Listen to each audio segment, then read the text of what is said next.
ABC's College Football is brought to you by Honda, who invites you to experience the new Civic four-door sedan at your local Honda dealer. By Old Milwaukee and Old Milwaukee Light, it doesn't get any better than this. And by the U.S. Armed Forces, it's a great place to start.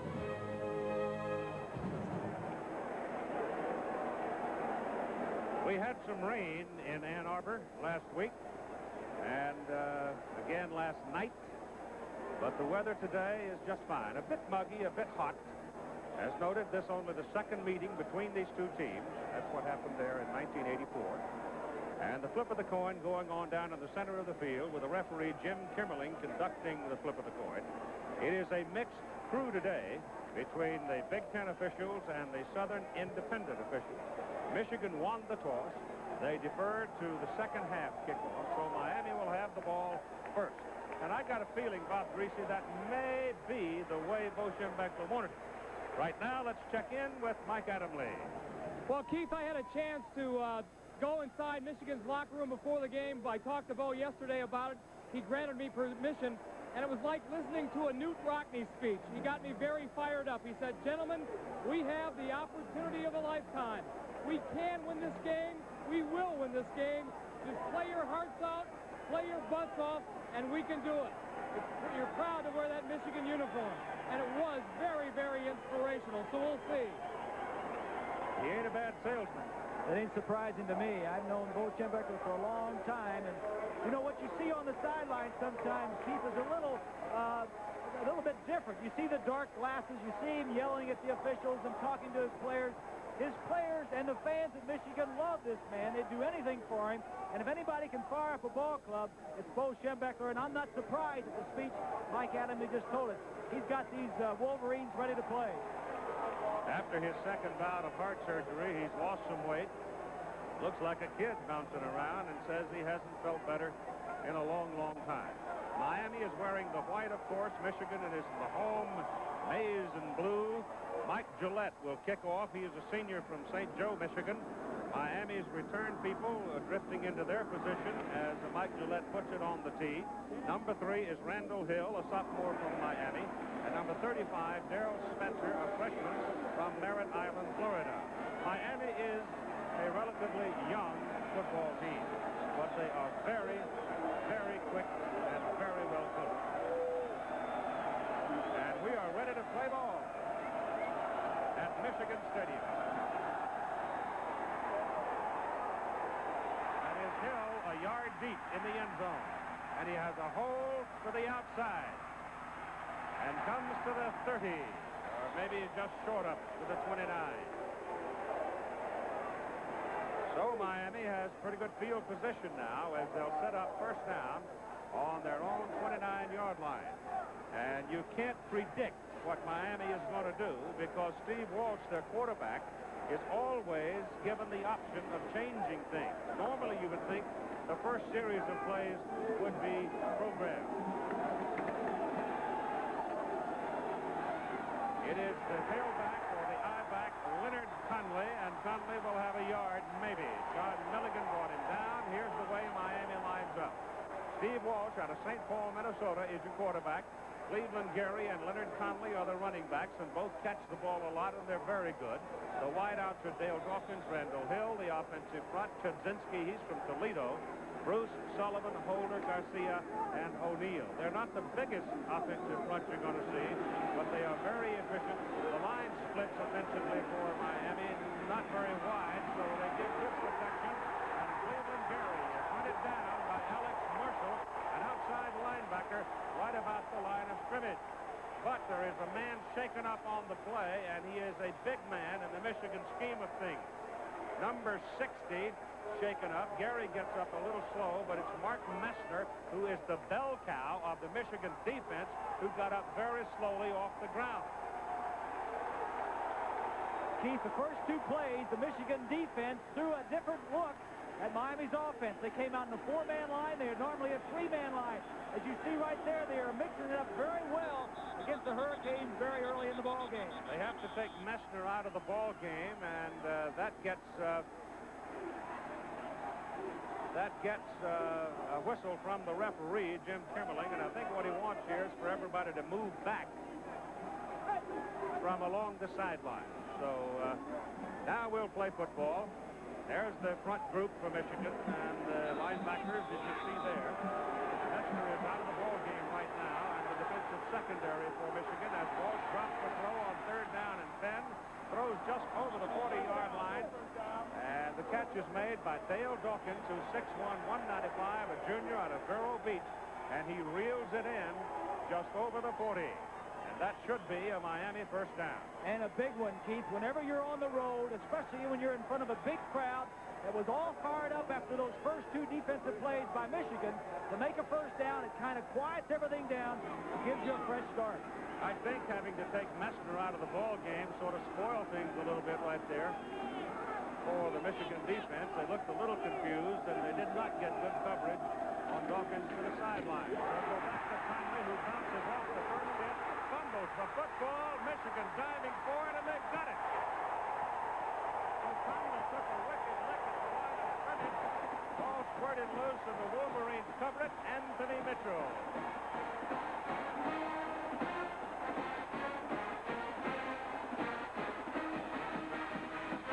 Take a look from behind the defense. Conley's going to make a good move. Now watch 88, Brett White come in right there and knocks the ball loose. Conley trying to make an effort to get more yardage. The ball comes loose, the first big turnover. Watch White, number 88. Now Michigan to the attack. The quarterback is Michael Taylor. Let's see what they come out doing. Out of the I formation, Taylor sets throws on the first down. And the ball is right on the numbers of Chris Callaway, and he just flat dropped. I mean, he hit him right in the heart of 2, and he had a man in front of him. Taylor, Jared Bunch, the fullback, Tony Bowles, the tailback, McMurtry and Callaway are the wide people, and Callaway wants to go hide right now. The tight end is Derek Walker. Strepanak weighs over 300 pounds. Huzar weighs right at 300 pounds. Dingman, Vitale, and Ramirez. Callaway's out of the ball game, and John Colasar goes in. It's 2nd down and 10. Ball is just short of the 40-yard line in Miami territory. And Taylor back on 2nd down. Pulls it down, takes off, and he's run down from behind by Greg Mark, number 94, from Pennsauken, New Jersey. 6'4", 240. He is very, very quick inside. He works with Bill Hawkins, Russ Maryland, and Willis McGeese. The backers are also very fast people from Clark and Shannon, and one of their best, Rod Carter, is not playing because of knee surgery. Barry, Harden, McDowell, and Ellis, the secondary for Miami.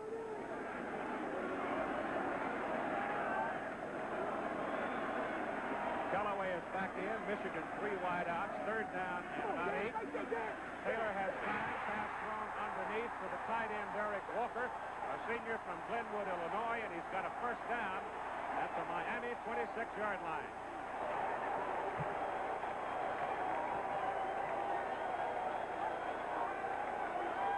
Derek Walker played very well in the ball game at Notre Dame. In fact, he was chosen by the coaching staff as the offensive player of that game. Well, Keith, what Michigan has done both on defense in the first series and offensively is different than what Miami has been preparing for the last 2 weeks. Offensively, they came out throwing. Defensively, they gave them a different look. Double wide, top of the picture. On first down, Taylor goes to Bowles. Tony Bowles gets in there for about 2 yards to the 24. Here's Al Trafford. The Nittany Lion is purring right now on State College. The Nittany Lion purring because at 1:43 left to go in the game, Eddie Johnson will block this punt from Boston College. With 48 seconds left, Ray Teresi kicks a 37-yard field goal, and Penn State escapes, beating BC 23-20. No score here at Ann Arbor. Michigan Stadium, 2nd down and 8 for the Wolverines, just inside the Miami 25. Taylor takes off to the 13 and a first down for the Wolverines. When Michael Taylor came out of high school, he was advertised across the country as being one of the best option quarterbacks around. Only Jamel Holloway, who wound up at Oklahoma, was more highly touted. For sure, he was the 2nd best coming out. Smart play right here. It's a quarterback draw the entire way. 49 is Crum, the linebacker. As you mentioned, this defense has great speed and quickness. but the draw play on artificial turf is good for Michigan. Just short of the 13. First down for the Wolverines. Ball goes to Bowles, bounces to the outside to the 10. That's a pickup of about 3. Maurice Crum, who is a sophomore linebacker on the weak side. He'll go off to the split inside. He wears number 49 in white right there. And, boy, they just can't talk enough about this youngster. Well, he was a Southeastern Defensive Player of the Week 2 weeks ago against Florida State. They've got some good linebackers on this ball club. He is the youngest. He's getting to play because of the injury to Rod Carter, their preseason All-American. And they may not get him out of the lineup when Carter comes back. John Colasar wide to the top of the picture. Michigan operating out of the I formation. It's Tony Bowles to the 5. Well, I'll tell you one thing. Bowles took a lick from Kenny Berry, but Tony put his head down. Bowles weighs in at 190 pounds, Berry at 185, and add all of the energy to that hit, and it was a heavy one. You look at the offensive line of Michigan averaging 286 pounds. Miami's defensive line averages 254. That's an average per man of 32 pounds that the Hurricanes are outweighed. You know, Keith, the other thing is, I think Michigan is much more comfortable playing on artificial turf than they were last week playing on grass at Notre Dame. I think they feel better about it. The backs like it better. Miami, of course, plays on grass, but when you win 19 straight road games, you can play on any surface. They brought the chains all the way across the field to check the location of the ball, see whether or not they have picked up a first down. They don't have to get all the way to the 3. They're going to be just short of the first down. They can get their first down, maybe the length of the ball short of the 3-yard hash mark. So it's second down and short for the first down. And it'll go in the books as second down from just inside the 4. Just getting underway, and so far, Miami picking up 1 first down in its initial possession. Michigan's defense swarming, recover the fumble by Conley, and now the Wolverines are trying to stick at the end zone and get the early lead. We're at 11 minutes to go in the first quarter.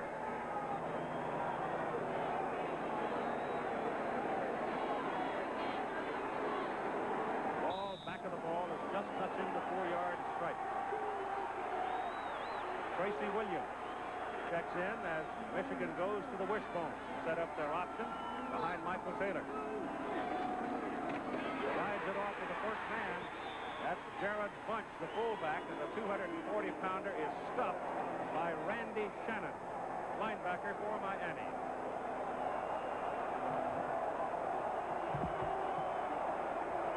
There's Shannon right here. Now watch as he just gets right into the gap and stuffs this play. The power, it's not wishbone. It looks like wishbone, but it's power football.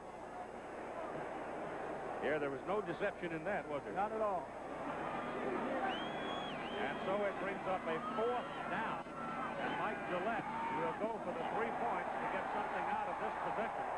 And he gets a 22-yard field goal through the heart of the uprights, and the Wolverines get on the board.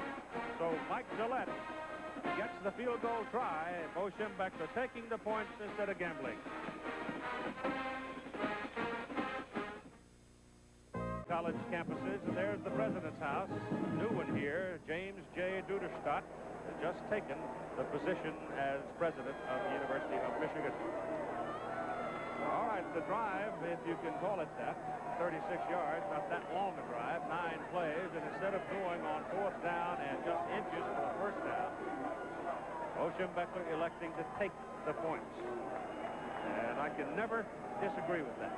Well, I think it was third in inches, but I don't think it was 4th in inches. They lost a couple of yards, maybe a yard and a half, so the 3 points was a good choice. 3rd and inches.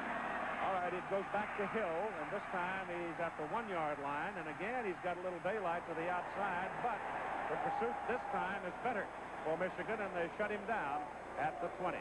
Now again, Al Trautwig. All right, Keith, as we told you earlier, Vanderbilt's lost 12 straight on the road, and a wild game with Rutgers right now at Giant Stadium. With 5 minutes left, a 49-yard field goal has brought Rutgers to within 1. Back to you. Well, let's see what Miami can do with it as they come from their 20, trailing Michigan 3-0. Notre Dame beat Michigan State earlier today, 20-3, up at East Lansing. So it's sort of Michigan Day here on ABC Sports. That's Cleveland Gary, the fullback, bouncing outside with it to find some daylight. And he's close to the marker as he turned it upfield. Rip Welburn and David Arnold running him to the sidelines, and it depends on where he hit the chalk.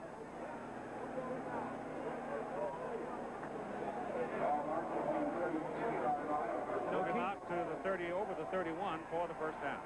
Keith, I was just going to say, you know, if there's one man on this Miami team right now, offensively, that you look to stop, it's got to be Keith Gary. The Hurricanes lost 7 offensive starters last year, all their skilled players except Walsh, and Gary, the fullback, has been the most productive in the first ballgame. This is Conley, and he's snowed under as he punches his head in over the left tackle. Brought down in a hurry. I asked Jimmy Johnson yesterday how it was that he planned to attack Michigan early in the game. We can't always predict what the defense is going to play. I'm sure that Michigan's going to play a different style of defense from what they did a week ago against Notre Dame with our passing attack. So we really have to wait until the game starts, and then we put a lot of responsibility on the quarterback in that he can read the defensive coverages and he can audibilize and he can put us in the right play right there at the line of scrimmage. Steve Walsh throwing to the sidelines, intended for Dale Dawkins, the same kind of a play that he had picked up a first down on in his first possession. That time he missed him by a foot or so. And it'll bring up 3rd down and 9. Miami in 3rd down conversions on the season, a highly respectable 48%. I think what Lloyd Carr, the defensive coordinator for the Wolverines, is looking for now is something to one of the 2 backs or the tight end. Last week, 2 weeks ago, Miami started out throwing to the backs and tight end. He's forcing him to throw it to the wide receivers. Walsh has good protection, goes down the middle to the big guy from Toledo, Rob Chudzinski. And the big sophomore pulls it in at midfield, and Miami has the first down. You see, he caught 5 passes against Florida State. And as I mentioned, the 2 backs and the tight end were big players. Chudzinski, the tight end. The wide receivers, Keith, are good, but they're new. The Hurricanes lost their top 3 wide receivers to graduation. From midfield on first down, Walsh hands the ball inside Gary. He and Conley wound up in the same hole at about the same time. And Cleveland is lucky to get anything out of it. He's 6'2", 225. He went originally to the University of Georgia and just things didn't work out for him up there. So he went back home to Florida, wound up playing at Miami. His hometown is Indiantown, Florida. Well, he wanted to be the next Herschel Walker up there at Georgia, didn't he? Yep. Didn't work out. 2nd down, 7. I'll tell you one thing, they are really looking for Conley, aren't they? Brett White was all over him. Conley is only a 170-pounder, but he's got dynamite quickness. Let's pause 5 seconds to allow our local stations to identify themselves. 8:17 to go in the first quarter of play. Michigan leading 3-0 on a 22-yard field goal after they were down inside the 5 on 3rd and short. Couldn't get their first down, so they went for the point instead of gambling. Steve Walsh throws quickly. Gary pulls it in. Cleveland Gary shakes 2 tacklers and breaks it down the sidelines and will score a touchdown. No flag.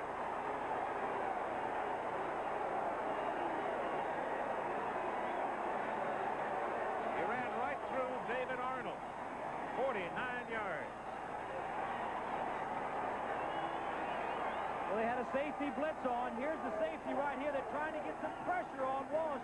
Here's Gary. He's going to sneak out into the backfield. He's going to get him the ball, sneak out downfield. Watch the safety blitzes. Man breaks to the outside. There's a little confusion in the secondary. Gary breaks 2 tackles. I told you a little earlier that he is the main man so far. He puts it in the end zone. Carlos Huerta for the extra point. The holder is Kirk Sandifer.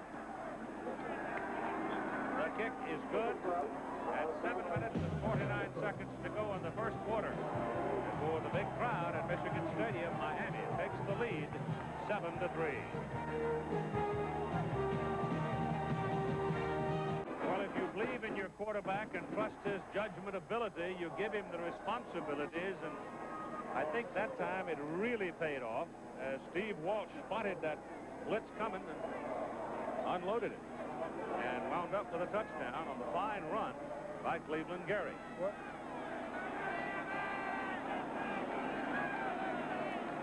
Walsh seldom throws an interception, and he seldom gets caught eating the ball. Here's the kickoff by Edgar Pennis, way back in the end zone. Strong leg, a junior out of Miami Beach, and there will be no return as Colasar accepts the ball 7 yards into the end zone.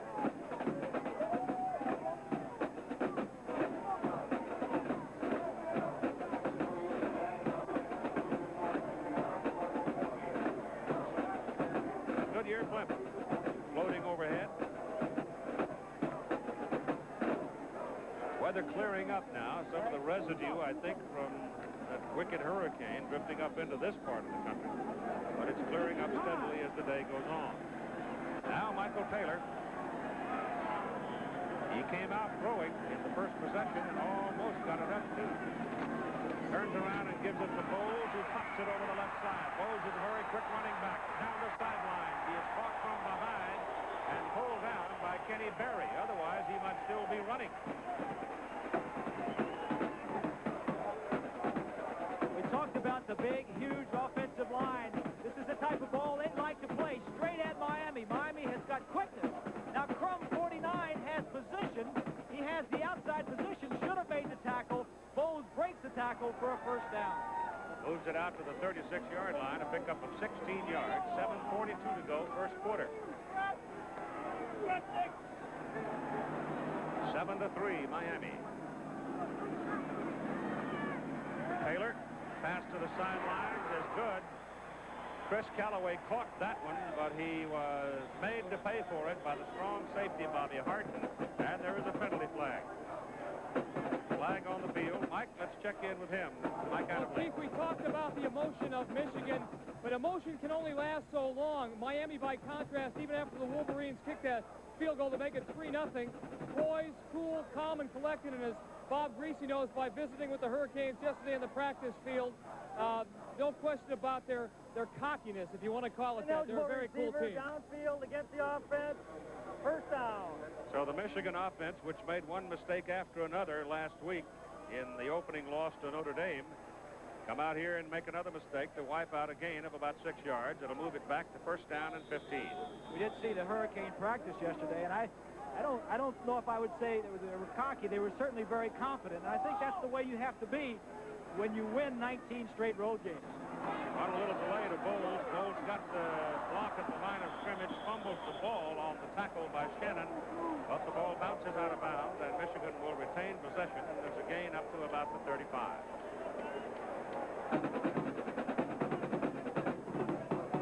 Indiana is the only Big Ten team that's been having a whole lot of success so far in the season. They're bidding for their second straight win. Ohio State, of course, you see my Boilermakers there? They were winning 13-0. You didn't even notice that. I saw it. I always say something when Washington I State's figured you would. doing good. You can brag on them better than I can. Second down, 11 for Michigan. Taylor chased out of the pocket. The one thing about Miami's pursuit, it is always there, and those people who play in the down position, like Greg Mark in particular, can pursue from that down position. You wouldn't think a big guy is 6'4", 240 could wheel and deal in traffic as well as he does, but he's something special to watch. Russell Maryland, the other tackle, weighs 270. Bill Hawkins, the defensive end, at 6'6" and 260, and Willis McGee is 6'4", 245, so they're all big and tall.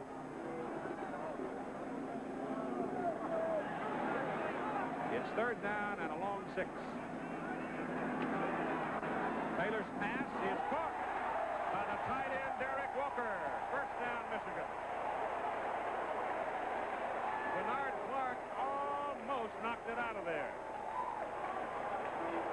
With each pass that Taylor completes, he gets more confidence. The last time, he gave up too soon. This time, he stays with it, throws it the only place he could. Good coverage by Clark. Number 57, as you watch the tight end. Not a great route, maybe a little bit of a push-off. Clark thought he was probably in pretty good shape, but big completion and keep the drive going for Michigan. Michael threw him a knuckleball, but he reeled it in. First down at the Miami 49. Taylor dropping back, hands to Bowles, and Tony Bowles is going to be ridden down just inside the 47-yard line, and leading the tacklers was Randy Shannon again. Randy is a senior out of Miami.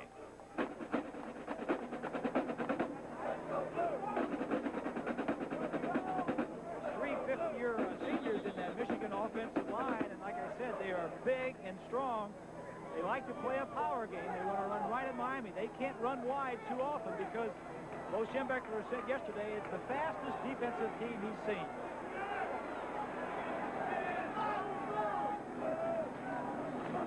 Bowles again. A yard, maybe a yard and a half. Again, Al Trotwick. Keith, the Boston Red Sox lead the Yankees by 5.5 games in the American League East. Dwight Evans led off the bottom of the 8th with a solo home run to give the Sox a 2-1 lead. Bruce Hurst strikes out 9 and only gives up 3 hits. Big win for the Bo Sox. It is 3rd down and 6. Bowles has 7 carries, good for 37 yards in the game. And now a little different offensive alignment for the Wolverines. They do have some option stuff in their offense. Taylor's chased out of there. He's got room. Michael Taylor to the 32 and a first down.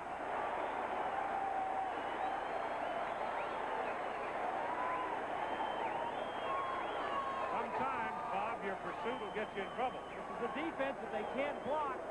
Count them up here. You've got 8 players. 1, 2, 3, 4, 5, 6, 7, 8. You can't block that many if you're a offensive team. Taylor should have checked off. Penetration gets in. Now there's man coverage in the secondary. There's nobody left to cover the quarterback, and Taylor gets out of there. This is what improvising will do for you, the speed of the quarterback. And so the Wolverines have a first down. They go back to Tony Bowles into the middle, and Bowles will pick up a yard or so. Stop just short of the 30, and here is a penalty flag thrown by the referee, Jim Kimmerling, as he runs into the secondary. Number 49, I guess it is, Crum, got tangled up in the secondary with one of the Michigan receivers. And it's a personal foul, and it's called against the Wolverines and called against Miami. So it's offsetting personal fouls there. A defense that we just saw on the blitz by Jimmy Johnson's Hurricanes, is something they used about 8 times against Florida State. It's the old 46 defense, or the Chicago Bear defense they made popular a few years ago. It's a defense that Johnson likes to use when a team is moving downfield on it. It's a blitz. You can't pick it up. Against Florida State, they got 2 sacks and 2 interceptions off about 8 times they used it. It'd be interesting to see again if they use it in the next 3 or 4 plays if Michigan continues the drive. 2nd down and 8. Taylor with a deep drop goes into the end zone for McMurtry. McMurtry gets tangled up and falls down. He was running with Bubba McDowell. And no foul. McDowell was playing the ball, had his back to the receiver. McMurtry had him well covered, and the fact that McMurtry falls down is his problem. Well, they're both looking back for the ball. The only thing you might say is that maybe McDowell ran into him when he's looking back, but there's no way you can call that. You know, in fact, I would say it's a good no call by the official on the scene. Colasar is out. Callaway is in for Michigan. 3rd down and 8. The ball just short of the Miami 30 at 4 minutes to go in the first quarter.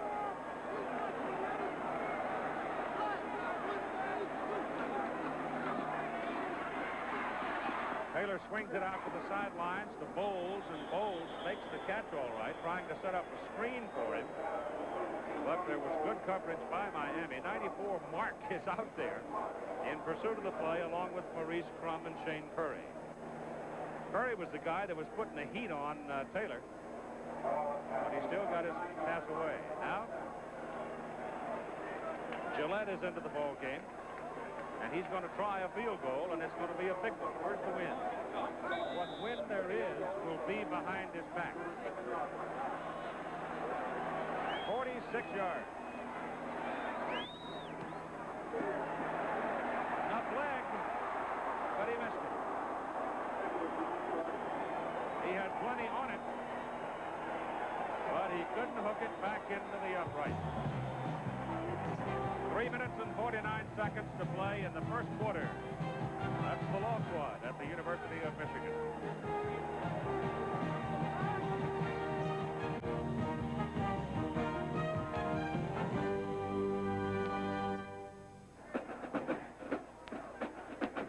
Mostly blue sky now over southeastern Michigan, as the Wolverines, the home team, before more than 100,000 for an 80th consecutive time, are down in this ball game with 3:49 to go in the first quarter. By a score of 7-3. Having missed that field goal try from 46 yards, Miami gets it back, first down at their own 29.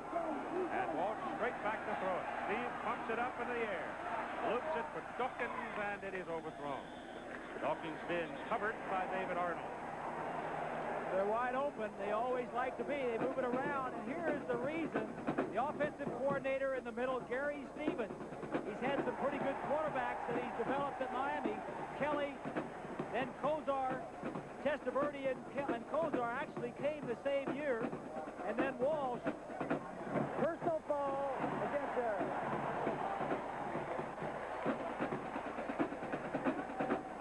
There's a look at Gary Stevens, the offensive coordinator. You know, he came to Miami in 1980 when Howard Schnellenberger was there. Schnellenberger left in 83 and Jimmy Johnson came. Stevens stayed on as the offensive coordinator, and the quarterbacks kept coming.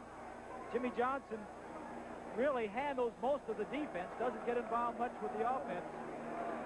And he does a nice job with it. That personal foul against the Hurricanes moves them back inside their 15-yard line. Dead ball foul, so it'll be second down and 25. Give it to Cleveland Gary, and he is put on his back. And the guy that did it is Mark Messner, number 60.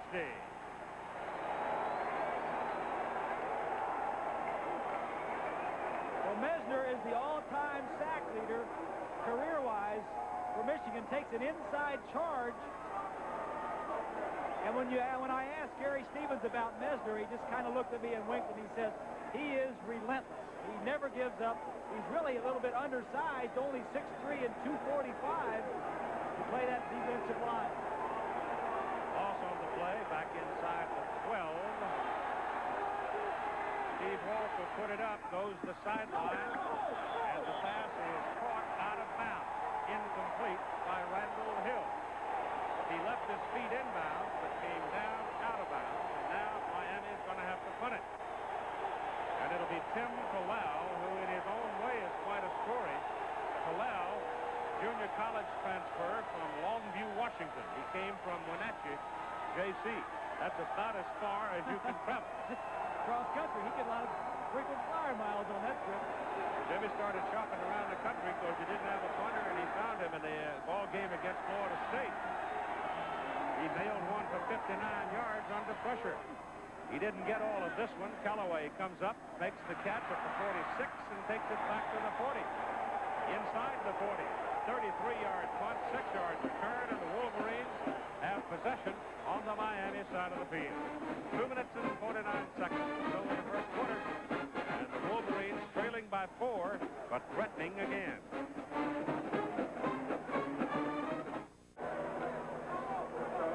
Yep, every flag, every slogan, every piece of color known to mankind can be found amongst this big crowd here. Michigan owning the football just inside the Miami 40. Miami leading in the ball game 7-3. There is another rules change this year that hasn't become obvious as yet, but you can this year call consecutive timeouts. You can call 3 in a row if you have 3 to call.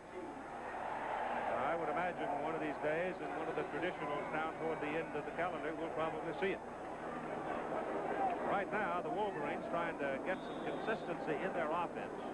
Huzar and Skrepanak are 285 and 320 respectively across the front. But the guards have not been productive so far for Michigan. Watch the reverse. There it is. Bowles has got it. Block on the corner. He's got a man from to beat. He gets a block there. A whole lot of running, a whole lot of yelling, and no gain. Well, Bo Schembechler, in talking to him yesterday, I asked Bo how he had gone about his week of practice, and I got this kind of an answer. We had an excellent Tuesday. We had a rather ragged one on Wednesday, and I've been mad ever since. So if that means anything, we'll see. Well, I tell you what, the defensive folks have been playing like they're mad, too. Second down and about 10. Taylor will throw it. Has a man, McMurtry. And he's got a first down at the Miami 26. Greg McMurtry is a junior from Brockton, Massachusetts. And he was one of the most highly recruited high school players, athletes.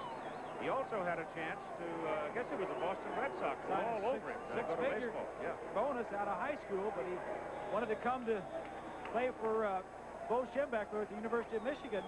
Michigan has speed on the outside. We've talked about how big and powerful their inside interior linemen are, but they got speed on the outside with Callaway and McMurtry. And Bolasar. Bolasar may be the fastest of the bunch.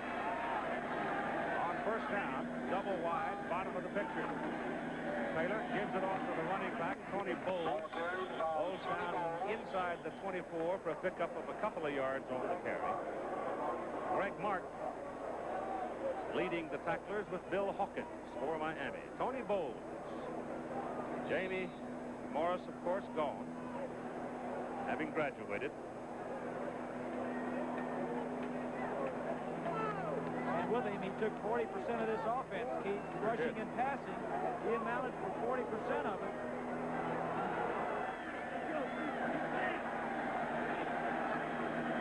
They're showing what amounts to a 4-3. That corner coming up. It is Bowles cutting it back into the middle to about the 20-yard line. And they'll be looking at third down and 4 as Bill Hawkins makes the tackle on Bowles.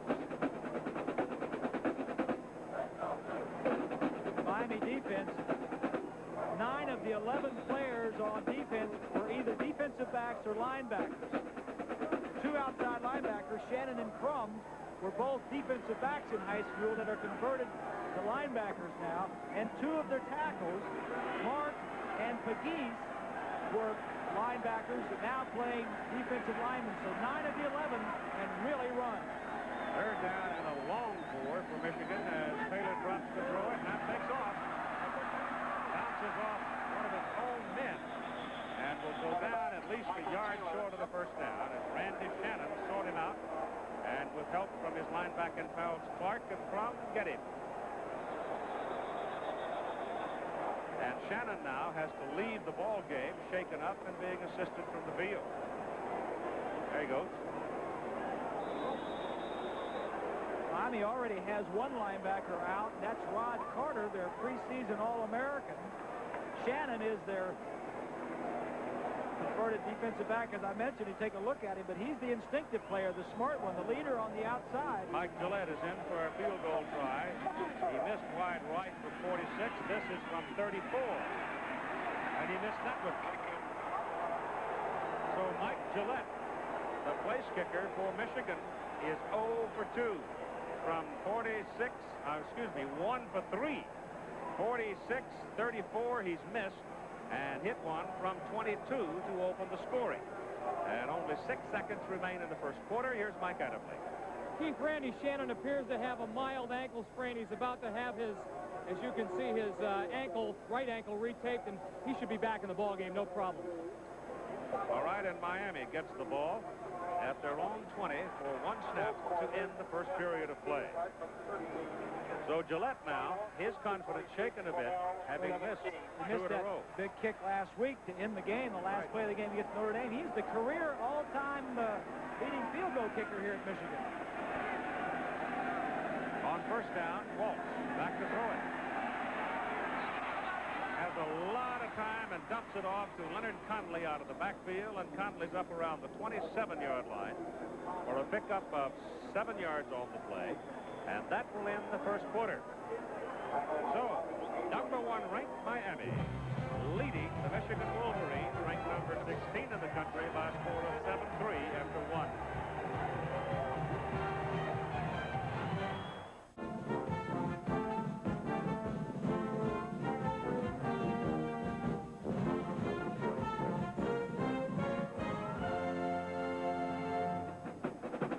That's the press area at Michigan Stadium. Picture coming from the good Beach, Florida. Joel Chamberlain is the captain and pilot. He's from Norwood, Mass. And they are openly rooting for the Miami Hurricanes because 3 of those members of that Goodyear crew are from Miami. And this is Leonard Conley caught behind the line of scrimmage and run down by Alex Marshall, the second solo of the ball game for the outside linebacker. Here's Mike Adamle. Well, Keith, tomorrow in the pro circuit and the professional football field, the Lions will play the Saints, and starting at free safety for the Lions, their #1 pick, and former Hurricane All-America Benny Blades. Benny, good to see you on the sidelines. Are you enjoying it, and how do you think the defense is playing this afternoon? Well, I tell you what, so far I'm enjoying the game, and I tell you, the defense is playing with much more enthusiasm than I would expect. You know, because they got a bunch of young guys who've never played in front of this many people. You know, they're rising to the challenge. They're not giving them the points that they need to win the ball game. Good to see you, Benny. Thanks for joining us, and good luck, Hurricanes, huh? Okay, thanks. The pass a little too high for Randall Hill. Off his fingertips on 3rd down and 4, and that'll bring in the kicking team. Tim Kalal, who had a 33-yarder his first try.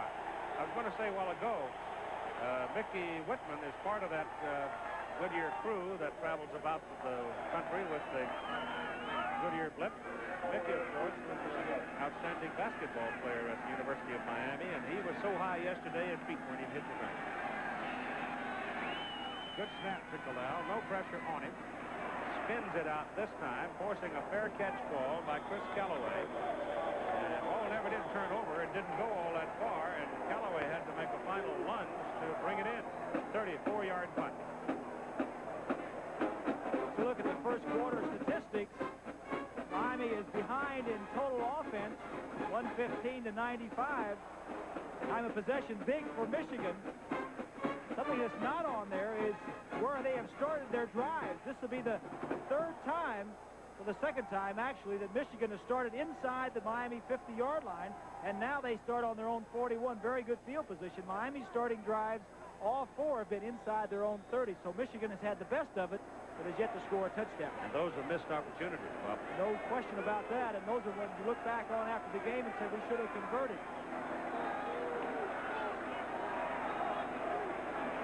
Michael Taylor, the quarterback, gives to Tony Bowles.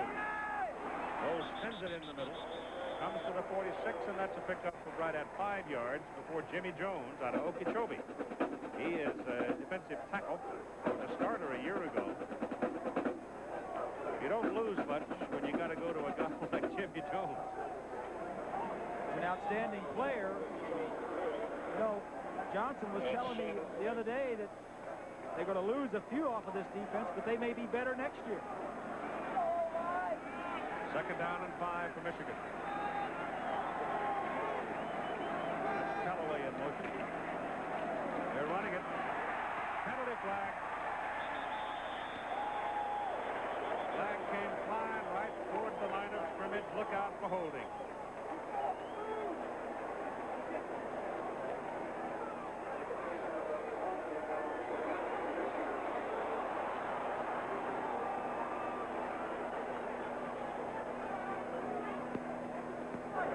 Referee's a Big Ten man. 2nd down.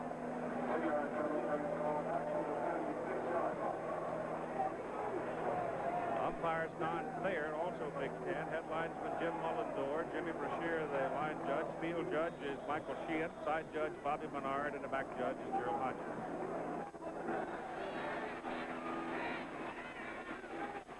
Cannon is back into the ball game now for Miami. 2nd down and 15 for the Wolverines. They stay with the ground game. Bowles bouncing off people, comes back to the 44. Just getting underway in the 2nd quarter of play, with Miami leading 7-3. Arizona's tightened things up a bit out there in Oklahoma country. Washington is playing Army out in Seattle. And Iowa has come back to lead Colorado. At one time, Colorado had them down 14-0, and Indiana beating Kentucky. Wildcats had a scare yesterday on their way to the ball game at Indiana.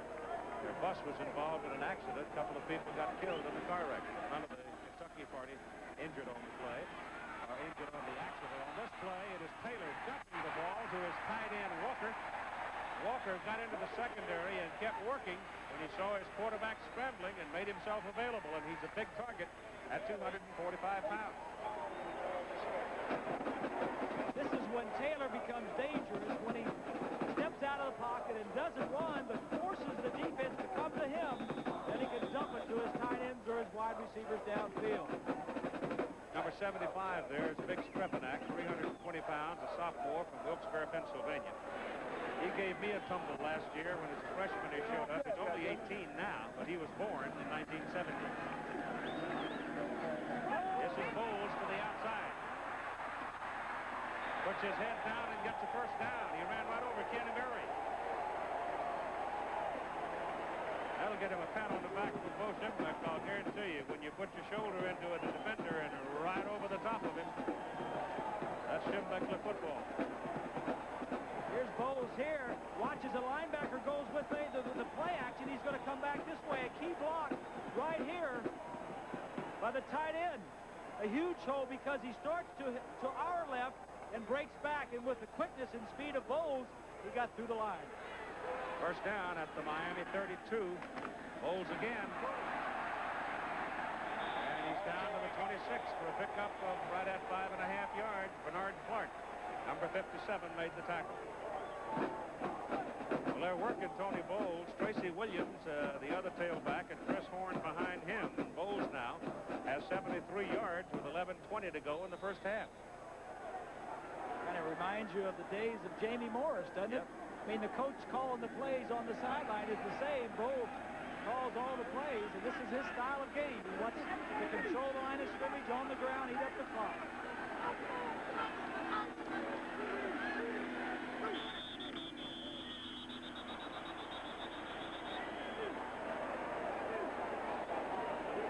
Whistle stop him.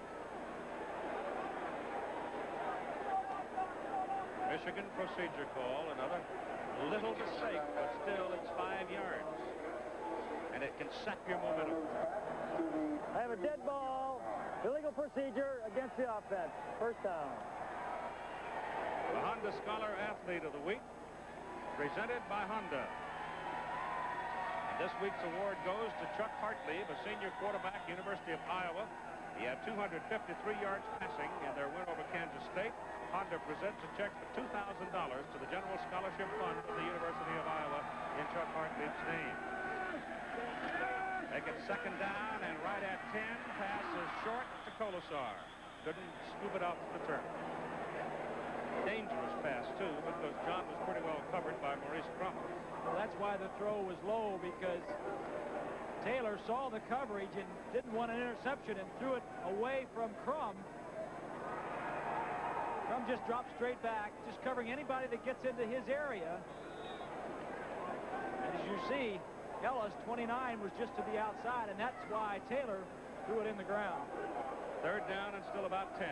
Bowles is out now, and Michigan will go to 3 wideouts. Bunch, the fullback, stays in. Michigan 4 out of 7 on third down conversions. Taylor back to throw, gets some heat. Gets it off down the middle. Tight end is good. And Derek Walker has a first down. Inside the 15.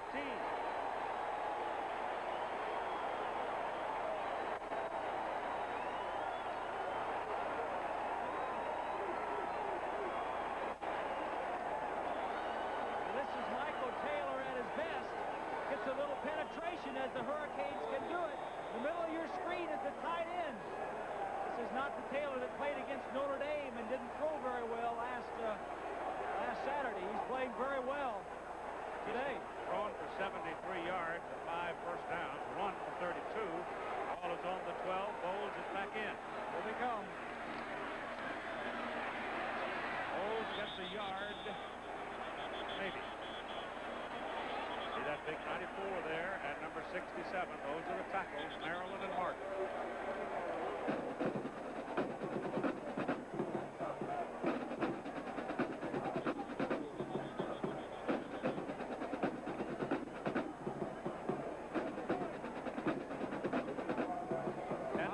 To go in the first half. Miami leading 7-3. Michigan has had all the edge in the offense as far as field position is concerned. And time of possession and number of plays. Their defense has shut down Miami except for that one play, the safety blitz where Walsh read it and hit Cleveland Gary for the touchdown. Michael Taylor has been impressive, running quarterback draws and then improvising on plays that were really passes downfield and dumping it off to his tight end here a couple If plays you keep ago. squandering opportunities, things can turn around on you. There's Sebastian. There's quite a few folks in here with the Miami Hurricanes. And the kind of record they've had over the last half dozen years, why not? Goodness.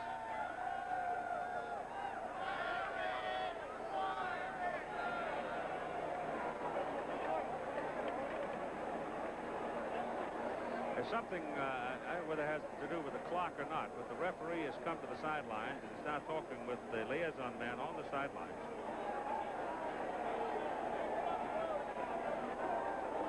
You can see now it's a very pleasant, warm day, and I think it's probably got something to do with the clock.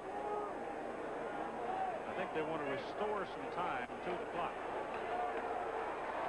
So they'll hold up things here for just a moment.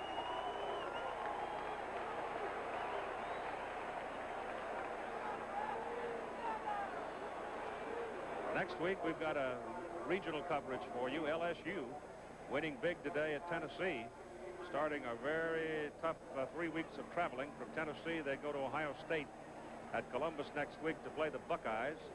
And we'll have that for some of you. And for the rest of you, we will have Oklahoma and Southern California.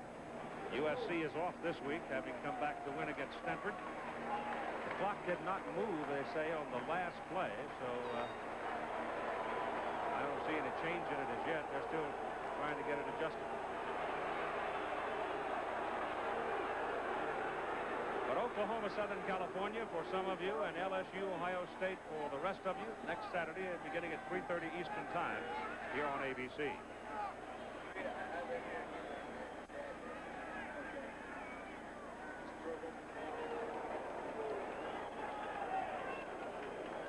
Clock right now doesn't appear to be working, so if it's not, well, I guess they got it going now and roll off the 25 seconds. Didn't roll on the last one. So now they got it finally done. Second down, call it 9. Ball just inside the Miami 12-yard line. Michael Taylor. I don't think he made it back to the line of scrimmage. He actually had his tight end, Walker, available in the end zone. He had broken 3. But there were 3 Hurricanes pounding at him, and Taylor just had no chance running for his life to see the tight end. The Hurricanes, Keith, are too quick to delay anything wide. If you're going to get wide on the Hurricane, you got to get there quickly. Taylor that time didn't get out there fast enough. Jim Beckler realizes you can't run wide. He's had more success on delays and quarterback draws up the middle, or when Taylor scrambles around and throws a little delay pass. So it's third down. The ball comes back to the 13. Bowles is out. Taylor into the end zone. No! Off the hand of John Colasar. John, the senior from Westlake, had beaten his man, but the pass was thrown just a little too high. Bobby Harden was out of the play, as you'll see here. John couldn't pull it in. Yeah, Michigan gave one away. This free safety in the middle is over here. He should be back here normally. Colasar is just going to run a post pattern down the middle. Everybody's concerned about the right side. Well, you hate to lose those as a quarterback. Gillette is now in for his 4th field goal try. He's 1 out of 3. And this one is good. So now he is 2 for 2, and he tightens it up a bit to 7-6. 9:59 to play in the first half. Crowd of more than 100,000 at Michigan Stadium in Ann Arbor.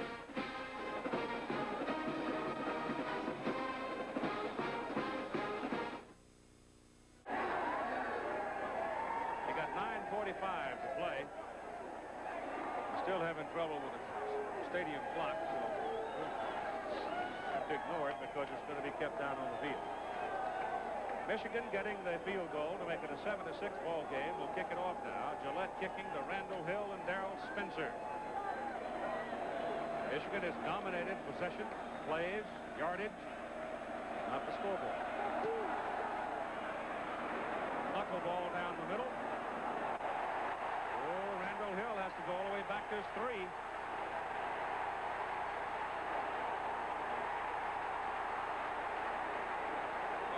He didn't go down without a fight, did he? Sure didn't. He had a chance, too, when he went back to the right side. If he could have gotten by one more man, there were no black jerseys left. A mistake to let this ball hit the ground so many times. It's not round. You don't know what it's going to do. Hill has great speed. Now, there's nothing to his left. He sees that. Now, if he can get around this man right here, he's got some business. The sideline helps. Miami's ball. They're on 13. Walsh will put it up. Intended for Dale Dawkins, incomplete. Pretty good coverage that time by Dave Arnold, senior from Warren, Ohio. Both teams, Keith, have had the ball 4 times. As we take another look at the end of the play, good coverage right through his hands. Both teams having the ball 4 possessions. Miami has run 17 plays, Michigan 37. And I'm sure that's exactly the script that Bo would like to have written before this game started. Walsh is now 1 of his last 5.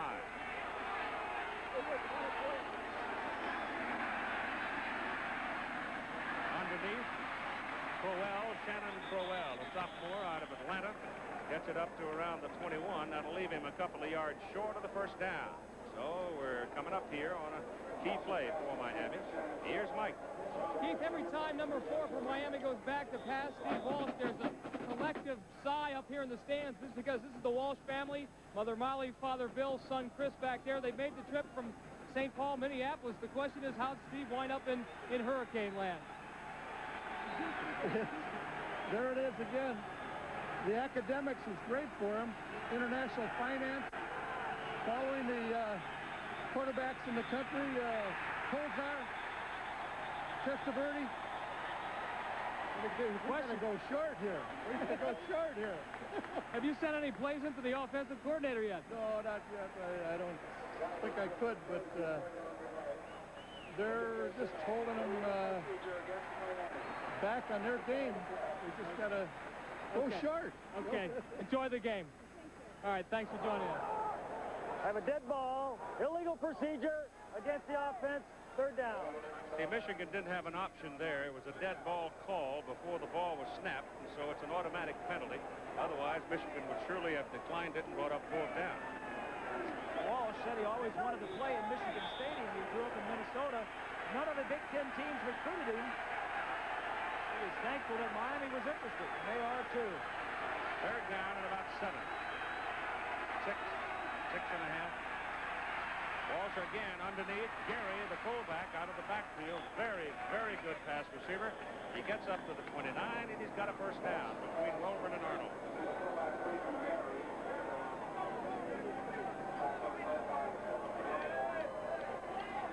Third and 7 and 8 yards. Watch these 2 receivers. The tight end's going to come and break to the outside. The trail man is the one he wants. He's going to hit him inside for the first down.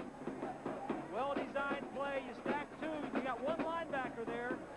You read which one he covers and goes to the other one. First down for the Hurricanes.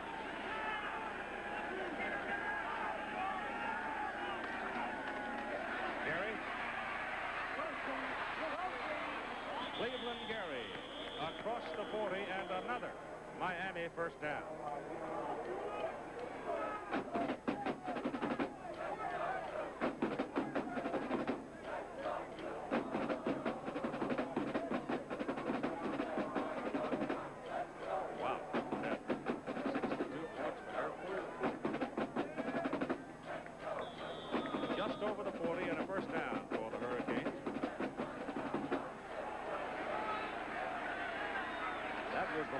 Running play of the game. In fact, that play was 12 yards, and all of their running efforts prior to that had netted only 11 yards, and Gary this time is buried.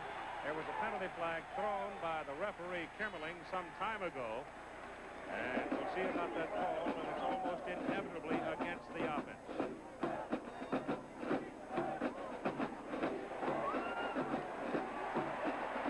So Miami making mistakes here in the first half, but they still lead 7-6 with 8 minutes approximately left to play. Well, Can't be sure of the clock. I'm sure before the game, Jimmy Johnson didn't say that this was going to be a piece of cake. Let's get the call here from. We have a hold on the offense, declined, second down. Sure, Johnson said that we're on the road. It's going to be tough. Things are going to go against us. Let's don't lose our composure. Things are going to go against you when you're on the road, and usually do when you motivate your players and get them ready to play as he does. 19 straight on the road, they've got to do something right. There's a loss of about 5 yards on that play with Gary, so they declined the penalty. Rolls it over to second down at about 15.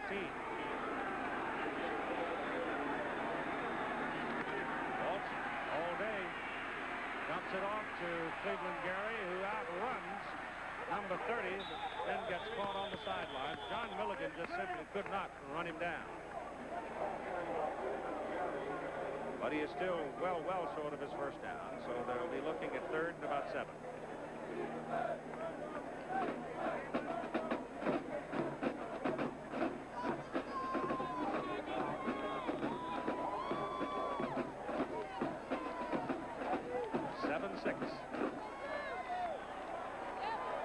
Both teams a little ragged offensively. Defense, on the other hand, has been pretty good. Both sides. I think it's the defense that's causing it, Pete. Good beat. Messner comes blasting through on Walsh. Pass complete to Gary. Run down at the 45 by Arnold and Welburn. It'll be 4th down Miami.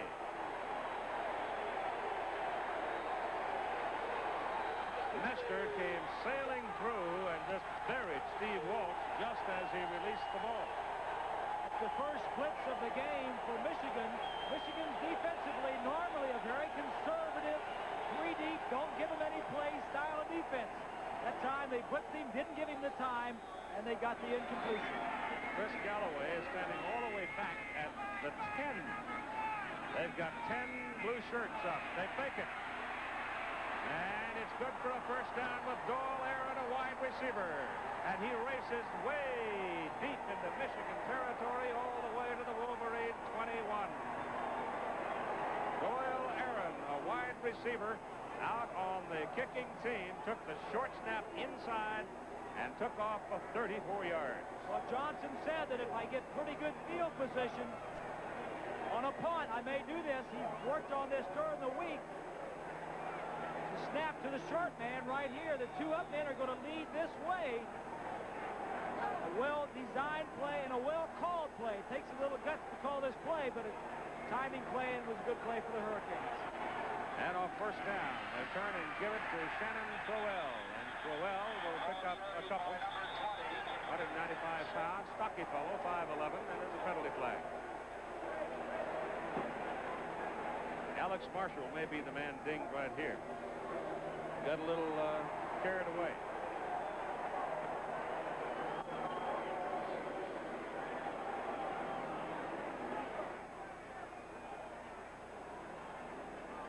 That's a big penalty.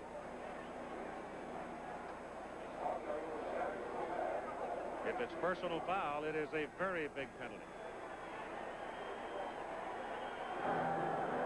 Have a dead ball, personal foul, kicking on a first down. Oh, boy. So that really hurts Michigan. Quickly, Al Troutwig. Chief, bad news for the Oklahoma Sooners. You know they've been using Jamel Holloway and Charles Thompson rotating at quarterback. Just moments ago, Thompson gets a hit from Darrell Lewis. Pain in the lower back. He's been taken to the hospital, and so the Sooners are left with Jamel Holloway leading by 11 over Arizona in the 3rd. Carrying is Shannon Crowell here at Michigan Stadium for Miami, and he sails to about the 5-yard line. Miami trying to get that second touchdown in the closing minutes of the first half.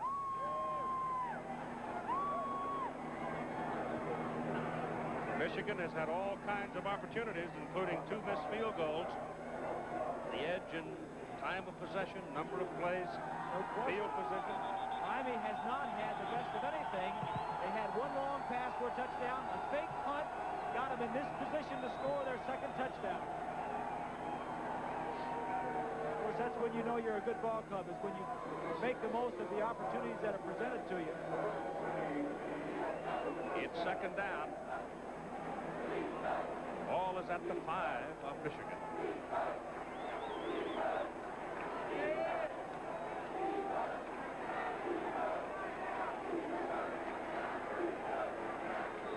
About 4 minutes to play. The clocks are wrong. That is not correct. Second down and goal. Crowell. No. He's tough. He got away from J.J. Grant and had just enough room to get one more lunge, and it carried him just short of the 1. So it is third down. It's amazing what the Hurricanes have done. I mentioned earlier they lost all of their skilled position players, 3 wide receivers, their 2 starting tight ends from last year, and their 2 running backs. Trouble tight end alignment now as Bethel comes in. Walsh wants to talk about. He does not want to let this opportunity slip away.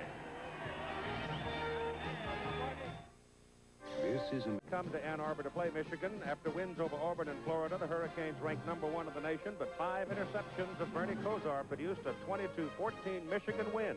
The last time Miami has lost a regular season game on the road.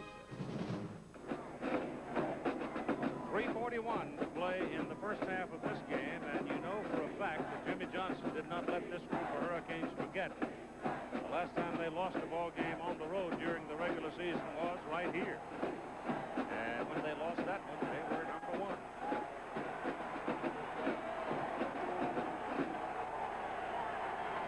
Keith, this is the 11th play of the drive, covering 86 yards, and the key play in the drive, of course, was the fake punt that got him down into Michigan territory.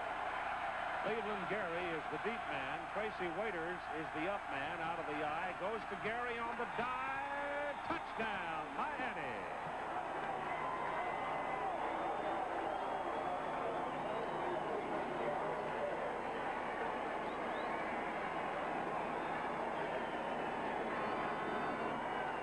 Watch the surge of the offensive line. Michigan goes low, and Miami's backs go high. Whenever you line up in the I formation on the goal line, that's the first thing you think about, the tailback over the top, and Gary got it done. Tracy Waiters did a pretty good job out in front of him, too. He went just as high. All right, the extra point try by Huerta. And we're right at 3 minutes to play in the first half, and Miami leads 14-6. That's the Huron going gently through Ann Arbor, home of the Michigan Wolverines. Now trail by 8.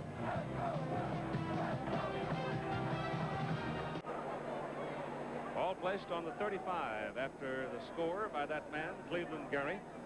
Edgar Bennis will kick it off. Gary now totaling 71 yards in receiving and a touchdown, and 20 yards in running and a touchdown. He's been very much a part of the Miami offense. That is a high hanger, and it is Tony Bowles. And he's out of bounds to kill the clock up at the 37-yard line. Lovell McDowell ran him out. Prudential halftime report, scores and highlights. Games being played around the country. You heard a moment ago from Al Troutwick about the bad news for the Oklahoma Sooners. Let's pause 5 seconds so our stations can identify themselves. WAAY-TV, Huntsville.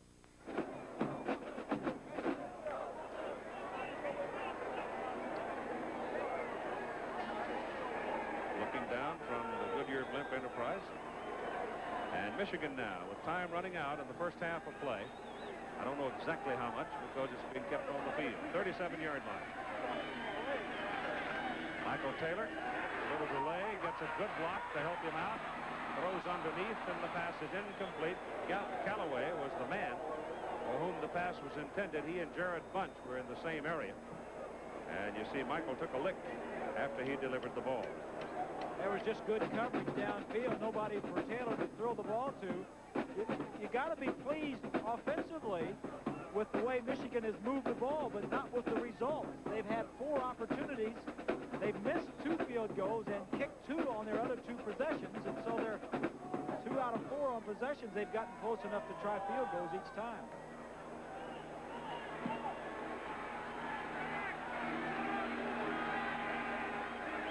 Second down and 10.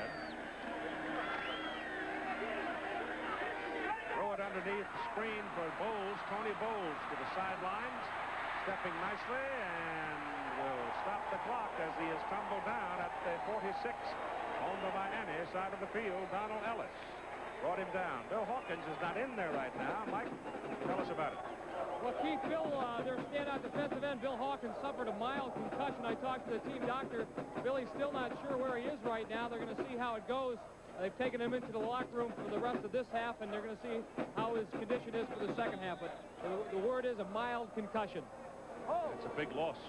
He won't be back if he didn't know where he was. No, he won't be back. First down, Michigan. Little delay with Bowles and caught by Clark. Bernard Clark, number 57, doing the hunting in the middle, in his middle linebacker position. That would be the position normally played by Rod Carter. Clark stepped in there when Carter got hurt. Crum stepped up into Clark's spot. And Rod Carter's going to have to play hard to find room when he comes back. No question about that. There's the clock. It's not working, but Bowles outstanding so far in the first half. 17 carries, 79 yards. Second down, right at 5.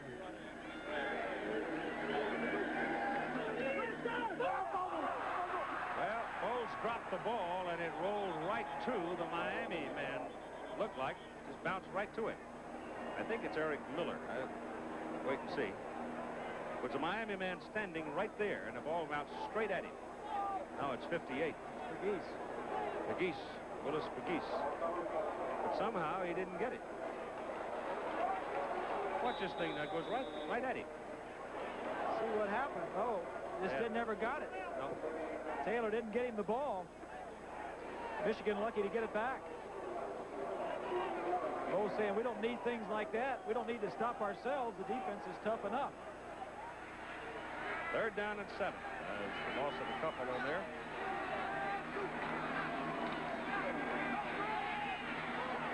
Taylor loops it for Colasar. Out of bounds, 17-yard line of Miami. I tell you what, if Colasar had another 2 yards of real estate, he'd have scored because there was nobody over there. The defensive back on that side fell down. Another big play by Taylor. Makes a short drop. Both wide receivers were over there. You don't see the defensive back who fell down. That's why he wasn't anywhere close to Colasar. I'll say one thing about Michael Taylor's passes. They may not be pretty, but they've been pretty efficient. Tell me how they get there. From the 17 on first down. Taylor up the middle. 10, 6. Right about the 5. Now they'll make it 6. That'll be another first down. First and goal for Michigan, and I can't tell you how much time is left at the moment because the visible clock to us is not working. And Taylor is down. He took a pretty good crunch, and he's down right now. And he's going to have to come out of the ball game. Once time is taken for an injured player, he's got to come out for one play. The first hit came from Bubba McDowell on him as he got down close to the 5-yard line, and McDowell nailed him and shook him up. So now he's got to come out.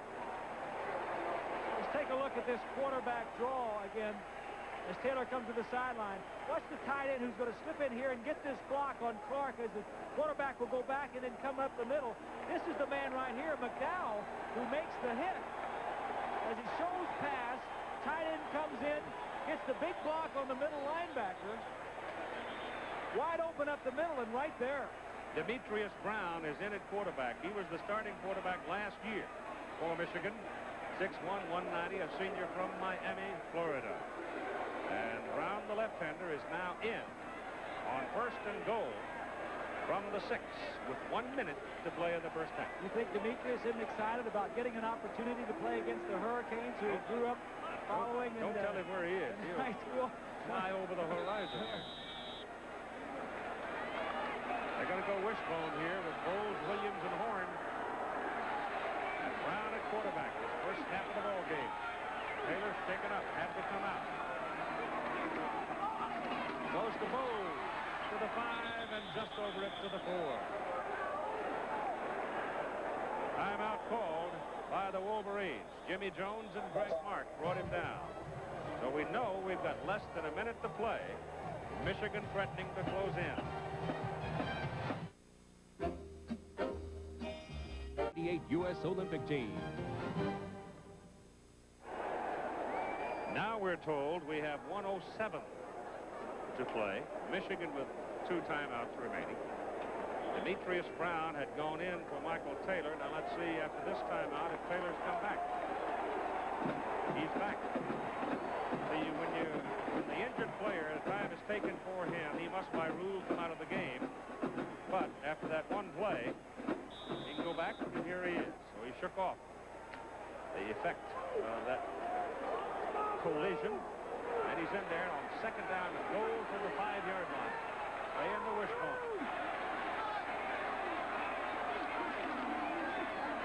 Taylor still got it. Throws in the end zone. Touchdown, Jeff Brown.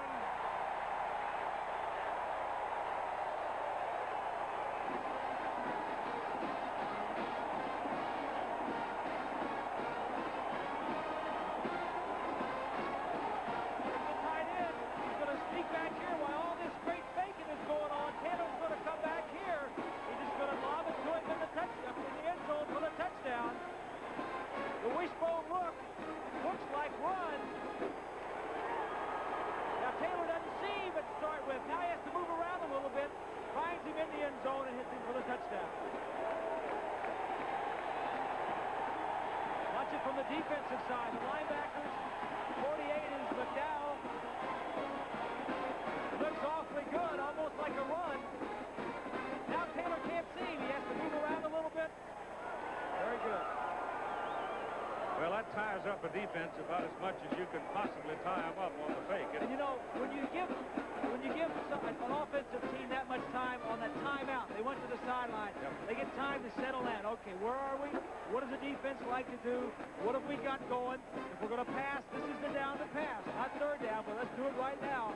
Give them some time to come up with a good play. Michigan has huddled on the sidelines with a timeout to talk about what is apparently going to be a 2-point try. Now here comes your new rule. If Miami intercept it,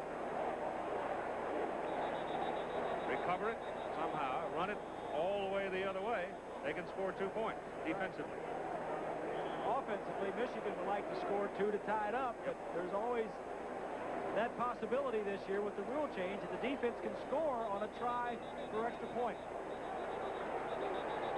We're told we have 57 seconds to play in the first half. It's the first touchdown scored against the Hurricanes this year. Their first game, they shut out Florida State. Well, it's the first touchdown since Oklahoma scored on their Fumblehuski in the Orange Bowl game. And they are going for 2. They've got trips right. 3 wide receivers to the lower part of your picture. You got to look for some kind of a pick down here with 3 wide receivers to one side. Picks are illegal. Only if you make contact. Taylor's getting backside pressure. Run down by Greg Mark. Oh, that kid's a heck of a player. He is. He has to be undersized. He's 235 pounds playing defensive tackle. He used to be a linebacker. He just saved him 2 points. He just flat whipped that offensive lineman. Who was it? He just went right around him. That's the speed we talked about coming into the ball game. Speed and quickness. Johnson says I recruit speed and intelligence. 14-12 ball game. We're not a company, but ABC's College Football is brought to you by Michelob. Michelob is a proud sponsor of the 1988 U.S. Olympic team. Well, you live down in that neighborhood, Bob. You know these people very well. You know how dangerous this Miami team is in this kind of a circumstance now.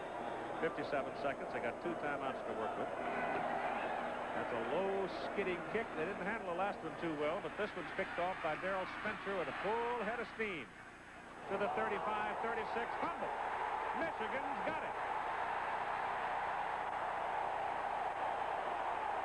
Well, so much for the danger of it. They cough it up. Michigan may be dangerous in this situation. The big turnover gives them an opportunity. They've got great field position the entire ball game. Leslie Fichtner's going to come out of there with it. Spencer trying to make something happen right there at the end. What is that, J.J. Grant? Well, Fichtner's the guy that got it. Yeah, Fichtner. So now it's Michigan's turn to be dangerous in the closing seconds. Wolverines have 1 timeout remaining. Ball is just inside the Miami 35. There's no question that Jimmy Johnson's crew has had the worst of it, and Schembechler's crew has had good field position all day long. Michael Taylor, 3 wideouts. To the sideline. Callaway. Catch is good inside the Miami 22.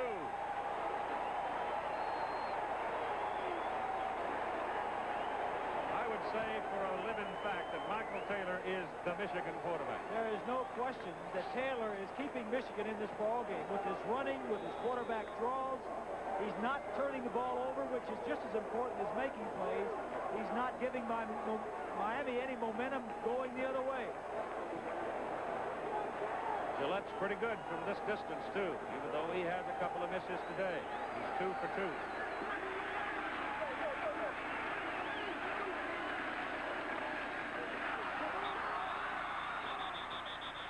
Little shovel pass. That's an incomplete forward pass. Safest play in football. That's a smart play, too. He had everybody spread out, 3 wide receivers, 1 back in the backfield. You half row, throw it forward, and if it's incomplete, it's just a forward pass. Trying to get it inside. That time, Jones, number 63, got penetration and spoiled what would have been a good play. Chris Horn was the man for whom that little shovel pass was intended. He's a junior out of Huntsville, Alabama. So it's 2nd down and 10, just inside the Miami 22. And time just about gone. Michigan still with 1 timeout remaining. Taylor takes off to the sideline and goes out of bounds inside the 20 at the 18. It'll be 3rd down. That young man's got to be tired. He and Tony Bowles. Bowles has gained a bunch of yardage on the ground, but Taylor is the guy that's really kept him in this first half. Colasar comes in with a play, and we're told now we have 34 seconds to play in the first half. 3rd down and about 6. I don't know. Now here's 22. It's being kept down on the field. Taylor gets it off into the end zone. Colasar, touchdown! What a throw! What a catch!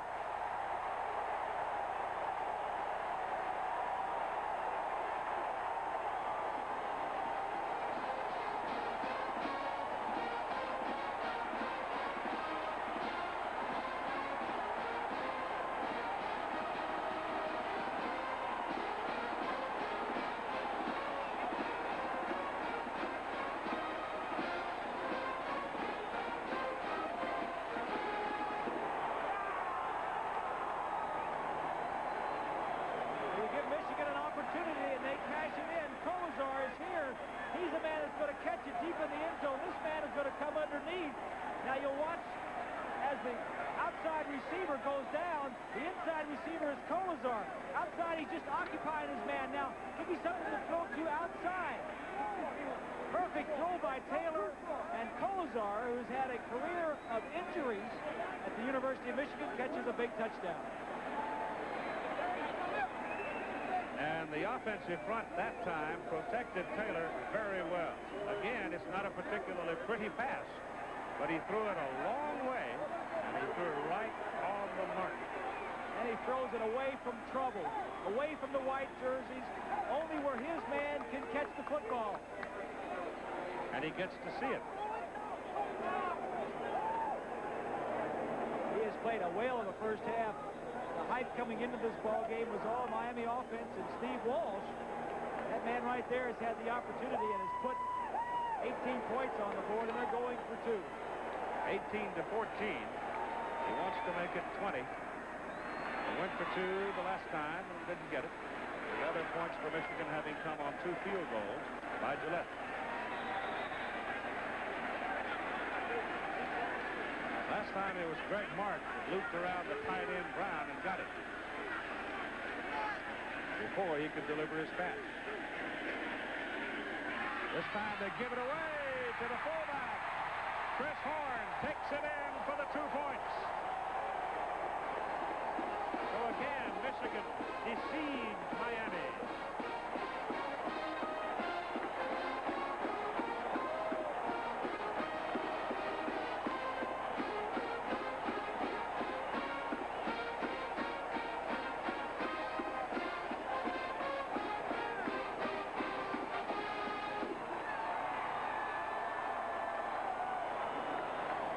Michigan had gone for 2 points a little bit earlier. This is the same formation. Poor tackling by the Hurricanes. Michigan's offensive people had an opportunity to see what defense Miami would throw against this formation, and they came back to the same formation. 3 wide receivers over here. They give it to the man inside. Poor tackling, and he scores 2 points for Michigan. So that fumble on the kickoff return by Darrell Spencer, and Michigan puts 8 points on the scoreboard as a direct result of it. They lead the ball game 20-14. Number 1 team in the country is trailing by 6.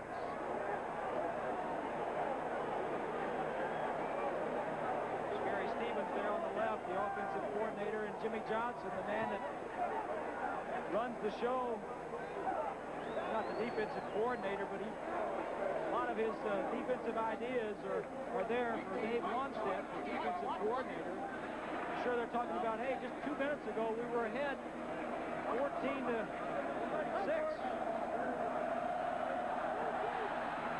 Gillette this time nails it. Runs them all the way back to near the goal line, where Spencer is going to be called down on the 2-yard line. You had Hill and Spencer back there, and he didn't handle it.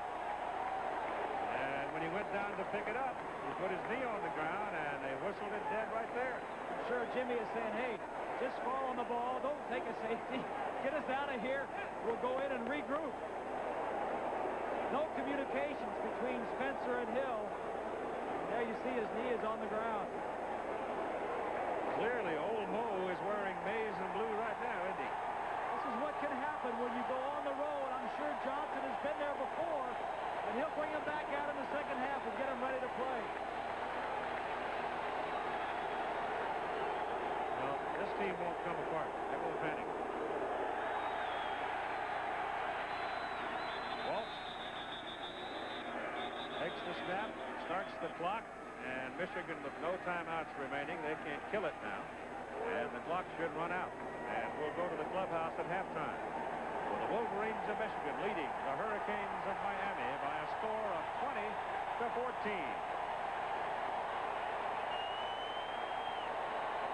So they're roaring in Ann Arbor, Al, as we switch to our studios in New York. So Michigan trying to... Proudly in your heart. And now Michigan deploys. The Wolverines will receive the kickoff from Edgar Bennis, because remember, Michigan won the toss and deferred acceptance of the kickoff to the second half. The Wolverines are leading 20-14. John Colasar and Tony Bowles are the deep men. Colasar 40, who caught the go-ahead touchdown for Michigan, and Bennis hits it. He gets it up well. Forces Bowles to wait at the 3. He's got a hole to the 37. 34-yard kickoff return by Tony Bowles. Here's a look at the Michigan possessions the first half. The right side of the screen results. They have not punted all day long. They tried 4 field goals and then 2 touchdowns. On the left side where it says start, they started in Miami's into the field 3 times. Great field position for the Wolverines. And again, they start with pretty good field position from their own 37. The lineup is basically the same that started the game. Michael Taylor at quarterback, Garrett Bunch at fullback, Tony Bowles, the I-back or tailback, Callaway, McMurtry, wideout, and Derek Walker, the tight end, with John Vitale over the ball at center. And it's Bowles searching around for a crack, and he found one. Gets it up to the 45, pickup of about 8 yards.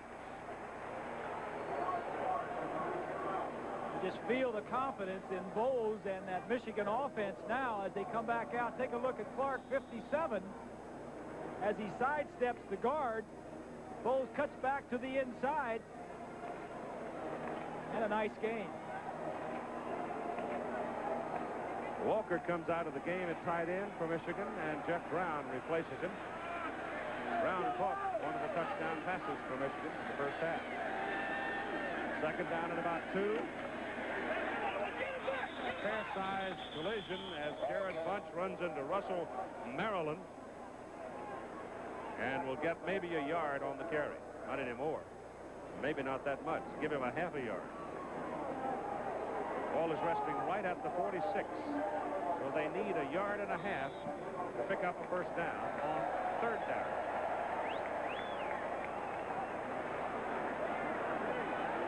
Now they got the big people back out there. Walker, Brown. They'll go to the wishbone in short yardage. Miami jumps into the Bear defense as Taylor options down the line and turns back short of the first down. He'll be a yard short of the first down. Bobby Harden, and it got him, number 39, the junior from Fort Lauderdale. I think that tells you something of the way Miami plays the defense. The strong safety came up and made the tackle on the line of scrimmage. You know, Mike Gillette will punt. In a situation like this, I think the first possession of the second half is so important. Yes, sir. Both coaches have tried to fire their teams up, and now you come out, you can get them to turn the ball over, if you can make first downs, it's a big possession. Beautiful kick by Gillette, angling it for the corner. Oh, he got it. They give it to him at the 1. What a spectacular punt. He went right over the marker, and I wasn't sure that he got Coffin corner, but he did. 52 yards. Gillette was due for some good luck.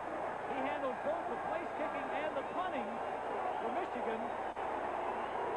Missed 2 field goals today. Missed that punt, that field goal against Notre Dame last Saturday. Could have won it for him.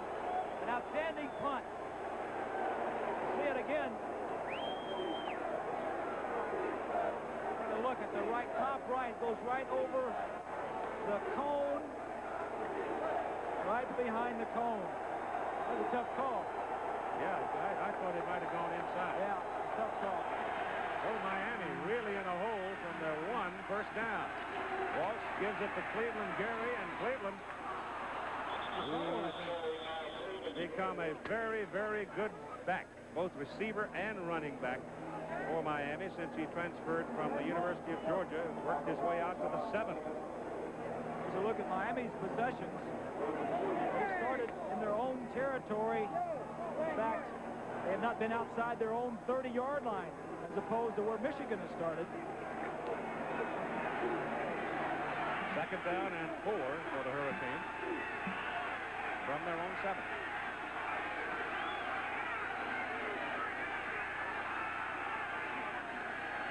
And Walsh will put it up to the sidelines to Gary. Gary fighting, gets the first down. So now they got a little breathing room out around the 14-yard line. It's interesting.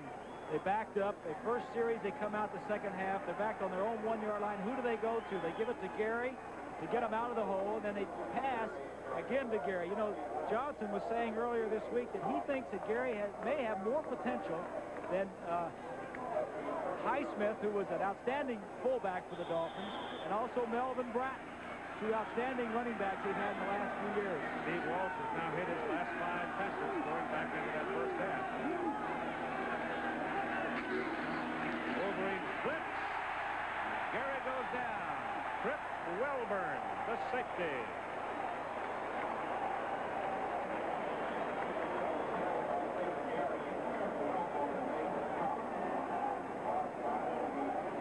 Watch Welburn. He's right here. He's a safety. Watch him get into the secondary. The backfield of the Hurricanes stuffs the blocking back and makes an outstanding hit. Last year at this time, he was a wide receiver. Ball is just inside the 10. We're at second down and 14.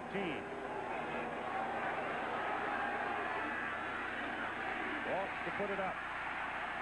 Down the middle, it is good to Gary. Gary with a move, got 3 Wolverines tangled up and picked up an extra 5 yards with the juke. It's beginning to be the Cleveland Gary show. Well, he was wide open. The backer that should drop off and cover that intermediate zone was nowhere to be seen. Gary is here. He's just going to go down, sneak across the middle, and he's going to get the ball right in between the linebackers. Watch him right between the dark shirts. Walsh delivers it to him, and some good running. So it's first down Miami at their own 35. This possession started at their 1. Walsh throws, Dawkins catches, and picks up 9.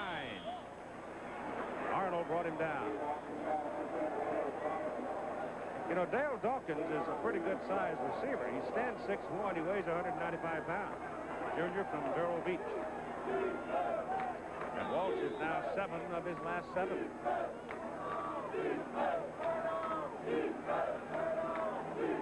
I'll tell you, if they take it down the field and stick it in the end zone, old Mo is wearing white.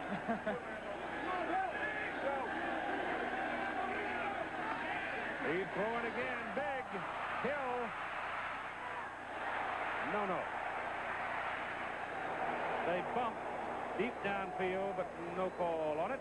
I talked to Steve Walsh for a little while yesterday, and I asked him if he's really as unflappable as he's trying to make us all believe. He said, "Well, you know, it's working so far, so I'll just keep on putting on that show." So, you know, I just take things as they go, and you know, being in this big stadium is going to be another challenge for me. He's a good kid, Keith. A lot of people say he reminds everybody of Bernie Kosar. He doesn't have a strong arm, although he threw that ball quite far. He's a very intellectual quarterback, and that's the way Kosar was. 3rd and 1.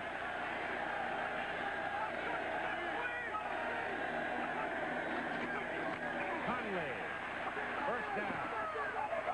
And then some.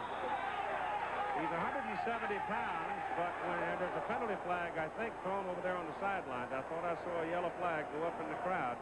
But Conley, when he was in high school, was bench pressing 300 pounds, so he's a strong 170 pounder. Well, they list him at 5'9", and I don't think that he's even that big. I think he's probably shorter than that. I think it's a late hit.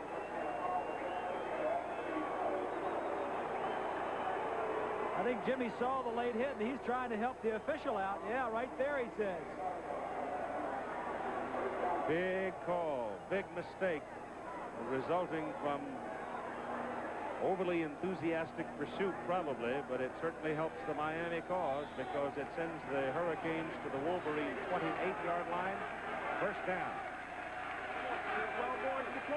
Michigan leading 20-14. Walsh continues to throw it. As a man, pass is caught by Chudzinski, the tight end. And he's got another Miami first down inside the 15. Good play calling by offensive coordinator Gary Stevens. He's mixing it up, run some, throw some deep.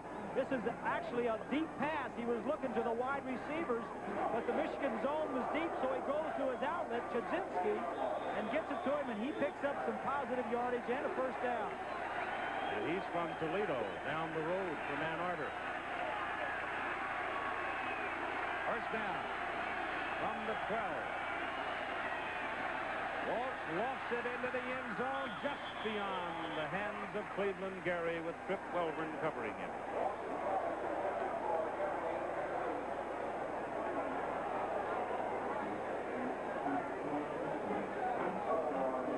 Take a look at number 60, Mark Messner. Never gives up. Fights off 2 players, gets in there and makes Walsh hurry the football. If I could have had 1 or 2 more seconds, I could have completed it. I don't know what he's thinking. Second down and 10.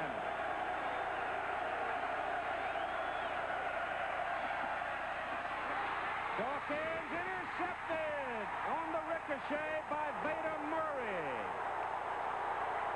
And out of bounds at the 20.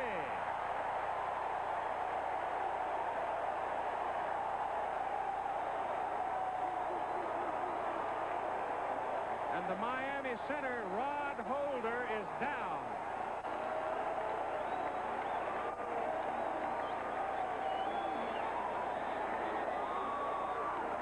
That's the center, Rod Holder, junior out of Chicago.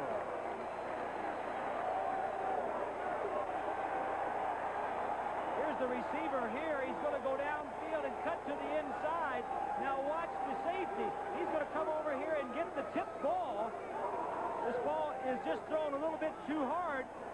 Right in the receiver's hands. A little high, goes through it. It reminds me of some of the highlights that we've seen from the game 4 years ago, Keith, when the Miami Hurricanes were up here and lost that game the last time they lost here. A lot of tip balls for interceptions then, too. Dawkins, number 11, should have been caught. And Murray is right there to intercept. That is the first interception of the season for Steve Walsh. Now Holder gets to his feet. Had his bell rung, I think, that's all. He'll have to go out and sit down for a while. If he's unable to come back, Bobby Garcia will move from guard over to center, and Darren Handy will move up into the right guard position. But you can see that Rod is walking a little gingerly as he leaves the field. And there's Veda Murray, whose good hands turned that one around. So Miami is turned away, and it's Michigan first down at the 20. Leading 20-14. And this is Tony Bowles to about the 24. Randy Shannon and Willis Pegues on the tackle. It appears, Bob, that this fellow Bowles is a very durable fellow. I'm very impressed with him. He's got some big shoes to fill. Jamie Morris, who is the all-time rushing leader for University of Michigan. Ball just short of the 25, second down and 6. Bowles again. Out near the 27, Russell Maryland on the tackle.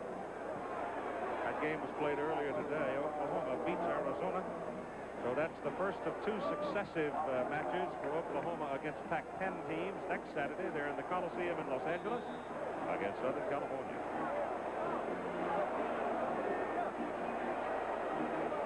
And we'll have it for some of it. The rest of you will see LSU at Ohio State. Chris Horn now in the backfield with Bowles.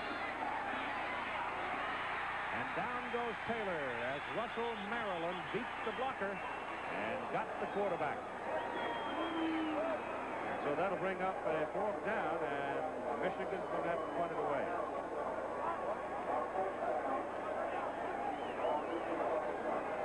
Mike Gillette's first punt today. 52-yarder out of bounds at the 1. He was been a catcher for the Michigan baseball team. In fact, he was the guy that caught Jimmy Abbott, who's over the Olympic team last 3 years. So his one punt today was 52 yards. Some pressure on him, and he didn't get all of it. But he does get a good roll on it. And Spencer lets it roll, and it goes down to the Miami 31-yard line. Bubba McDowell back to punch it down. 7.5 minutes to go. Michigan Media Hall of Fame, which hangs behind the press box, and among those on that wall Old friend of a lot of us. Been here a long time. About as nice a fellow as you could ever want to meet. His name? Will Ferry.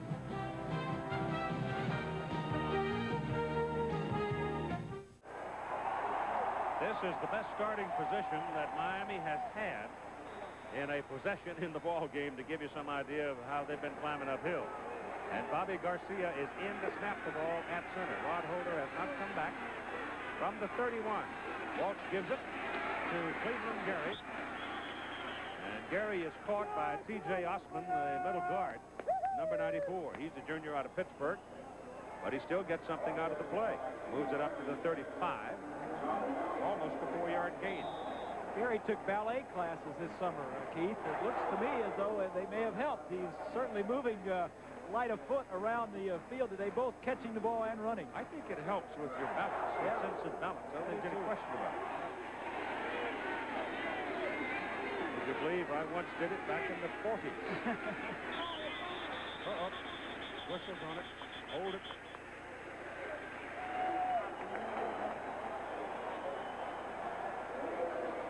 Miami, procedure. Yeah, there's a lot of the media folk here.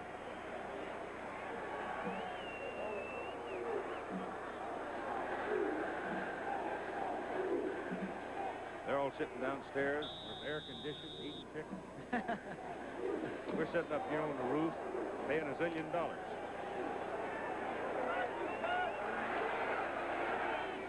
No air conditioning up here, is there? From the 30, back goes Walsh. Gets it off to the sidelines and incomplete. Walsh will throw it away. He won't give it to you. Leonard Conley was the intended receiver. Take a look at number 84. That's Chizinski, the tight end, going straight down the middle of the field. He thinks he's open. Sometimes when you throw the football to the left, everybody goes left and everybody comes open. Third down and about 12 from the 30 for Miami. Michigan leads 20 to 14. Here's Gary, intercepted. The second ricochet for Veda Murray. Not Walsh's fault. That ball was touched in there as light as a feather, and Gary, squeezed between Michigan defenders, just didn't look at home. Not at all. Let's go ahead and run it. Gary is to the bottom left of the screen. He's going to go straight down the field. Tight end is right next to him. Watch Gary. He's going to come wide open. Ball is catchable. Another tip ball, another interception. Take another look at it from behind Milligan, the linebacker. Chizinski, 84, draws the coverage. Gary's been catching every one that's thrown at him, not that one. Murray gets his second. And Michigan has it first down at their own 46. This is Tony Bowles trying to bounce outside. And he does. Bowles good foot speed before Bobby Harden had the angle to get him out of bounds. And they have marked him out on the Miami side of midfield near the 47. Tony Bowles over 100 yards. They have done much better running to their left than to their right. 111 yards to the left and about 30 yards running to their right.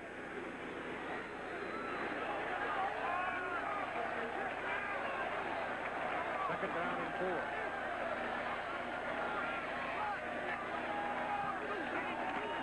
Bowles again.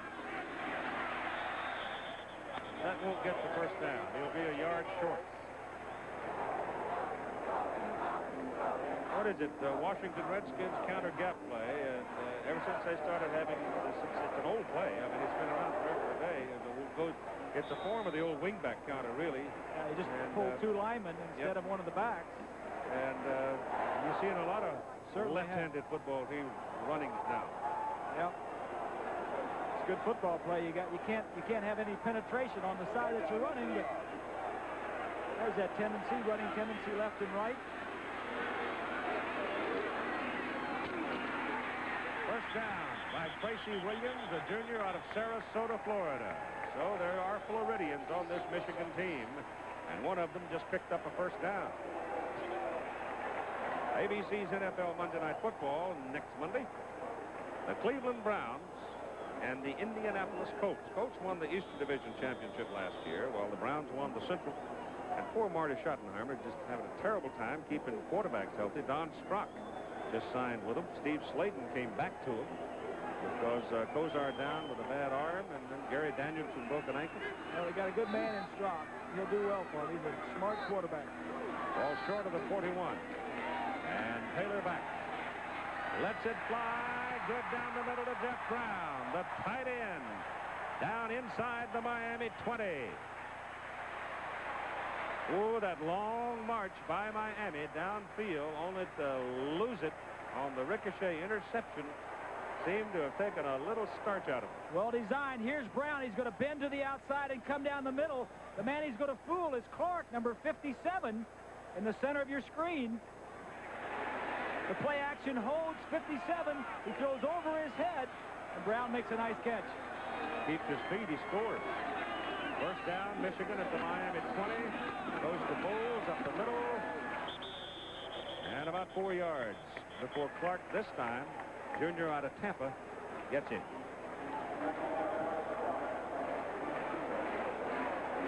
The Red Sox beat the Yankees 3-1 today. Big 4-game series.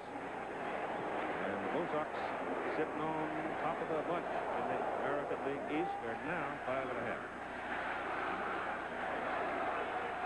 Down here, for Tigers, Sparky just run out of healthy people. The Tigers are faded. Second down and 6. Bowles. Oh, what a hit. And the ball loose. Yeah.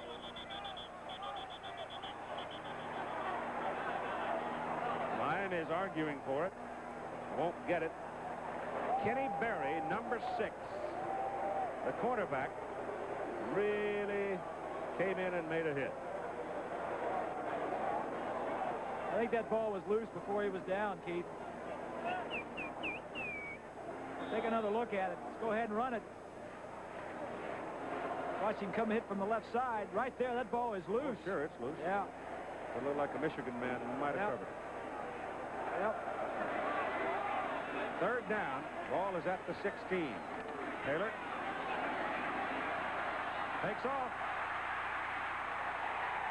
He's got a first down for Michigan at the Miami 7.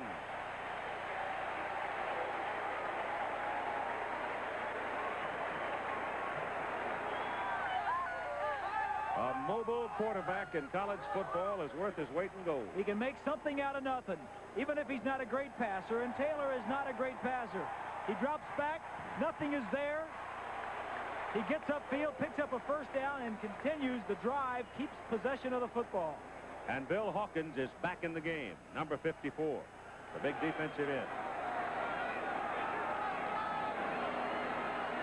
First and goal, wishbone to Bowles.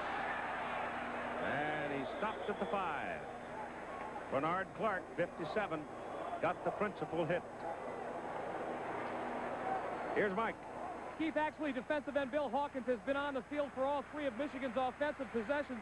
We told you that he had a mild concussion in the first half and was knocked out. The Miami trainers didn't want to put him back on the field unless it was absolutely necessary. They have, but he has not been the same player. Well, I'm sure he'd be able to know his name and know where he is before they put him back out there. I'd say so. Yeah, they wouldn't take any chances. Taylor in trouble. Randy Shannon, number 22, was the man who had penetrated and broken free. And Michael Taylor goes down back at the 13-yard line. Yeah, that's too slow. You can't run anything that slow. Take a look right here. Here's Shannon. Now you got 3 backs in the backfield. He's going to fake to all of them. And by the time he gets out of that faking, Shannon, who comes through the opening gap, that's just, you can't run a quick, fast defense like Miami's. You can't run anything that slow, Keith. Yeah, a lot of fiddling around when you're inside the 10. Yeah, you got to quick stuff. You can't fool around down there because the defense is going to be coming. It is now third down. That's thrown away. McMurtry looked like he wanted to run a post and Callaway to the corner. And the pressure was so intense on Michael Taylor, he had to unload it in a hurry, and he just dumped it. I have a feeling that that young man's going to sleep well tonight. He's been on the ground a lot. That time, didn't have much time to look around as the middle linebacker, Clark, was in on him, and he threw the ball away. Didn't make a big mistake and give his offense a chance to score 3 points. All right, Gillette is in now. This is his 5th field goal try. He's 2 for 2. This is from 29 yards. And he drilled it. Got a strong leg. And Michigan builds its lead over Miami to 23-14. And the clock shows, if it is correct, 1:40 to play in the 3rd quarter. And right now, the big old bowl of Ann Arbor is humming because the home team is leading.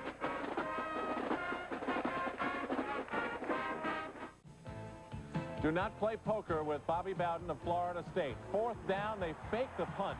And Leroy Butler, who took the snap, runs 78 yards with only just over a minute and a half to go in the game, down to the 2-yard line. Florida State kicks a field goal and goes on to beat Clemson in Death Valley. Boy, you don't get easy wins in Clemson's Death Valley. They got another one down in Baton Rouge, where you don't win easily either. I'll tell you what, Clemson Enterprise out of Pompano Beach. Captain Joel Chamberlain. Right now, there might be a little gloom in that bunch because they're all from Miami. LSU has got a tough schedule, I want to tell you. All right, Gillette will kick it off now to Spencer and Hill.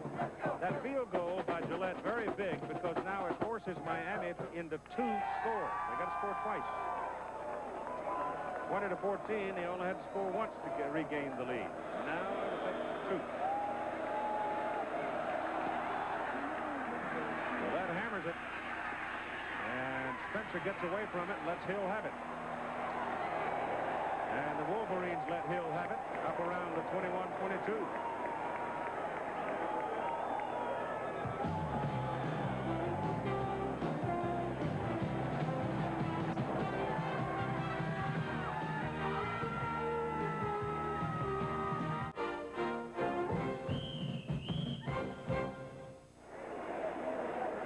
Time of possession, considerable margin toward Michigan, particularly from their dominance of possession and field position in the first half, and they lead by 9, 23-14. Miami goes to work just beyond the 21. Steve Walsh to throw. He's been intercepted in the last 2 possessions. That one was tipped, and Michigan had a shot at that one. Intended for Chudzinski, the tight end, and Walsh is shaking his head. Miami has come out and moved the ball pretty well the first 2 series, but both ended up in interceptions off of tipped balls. Walsh with all kinds of time now. Probably his poorest throw of the day. That one should have been intercepted and wasn't. Tried to force that one. Oh, yeah.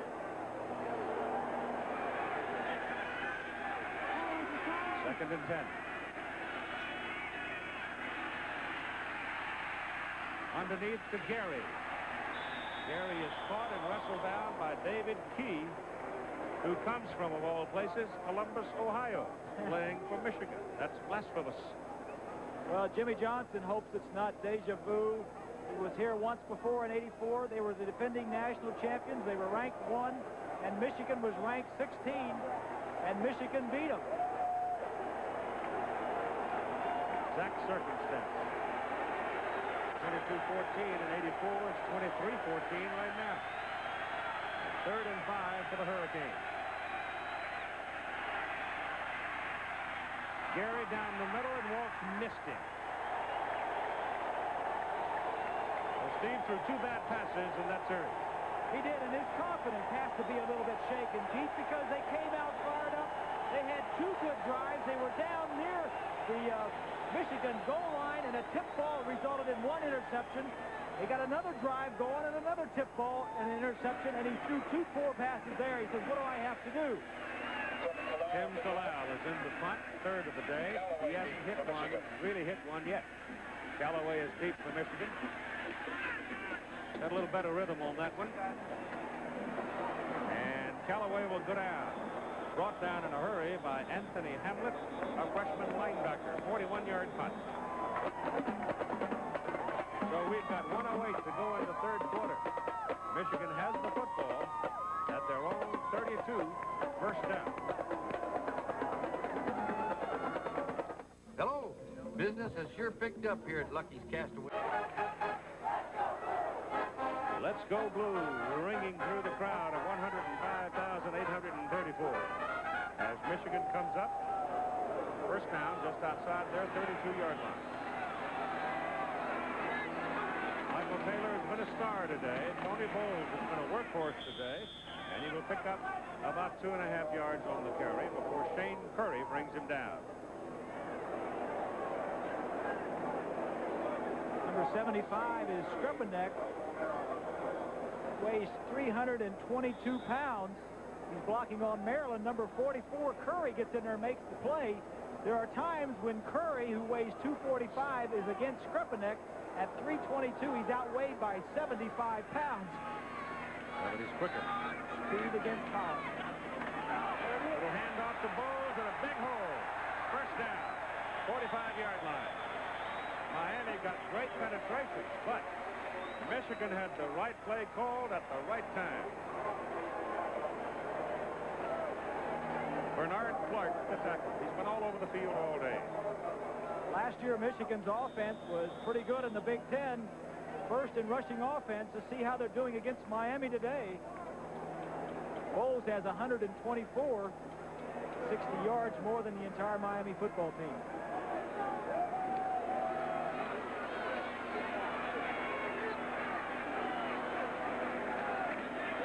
Again, and Clark again making the tackle. I guess that's 40 yards more. My math isn't too good right now. I need my calculator. That's a Purdue graduate. no, please. Got a quarter to go in the ball game. Michigan 23 and Miami, the top-ranked team in the country, 14.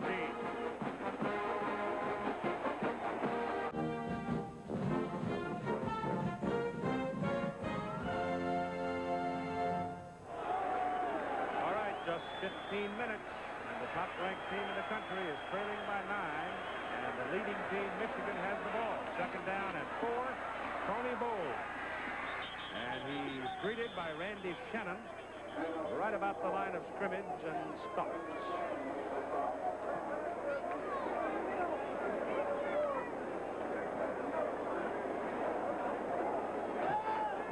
Let's take a look at the third quarter statistics. Rushing 164 yards, but the key for Michigan, but the key is the turnovers for the Hurricanes. 4 turnovers. Can't do that and expect to win. Tracy Williams goes in motion. Bowles is out right now. Taylor's pass to the sideline. McMurtry for a first down. Greg McMurtry brought down by Donald Ellis.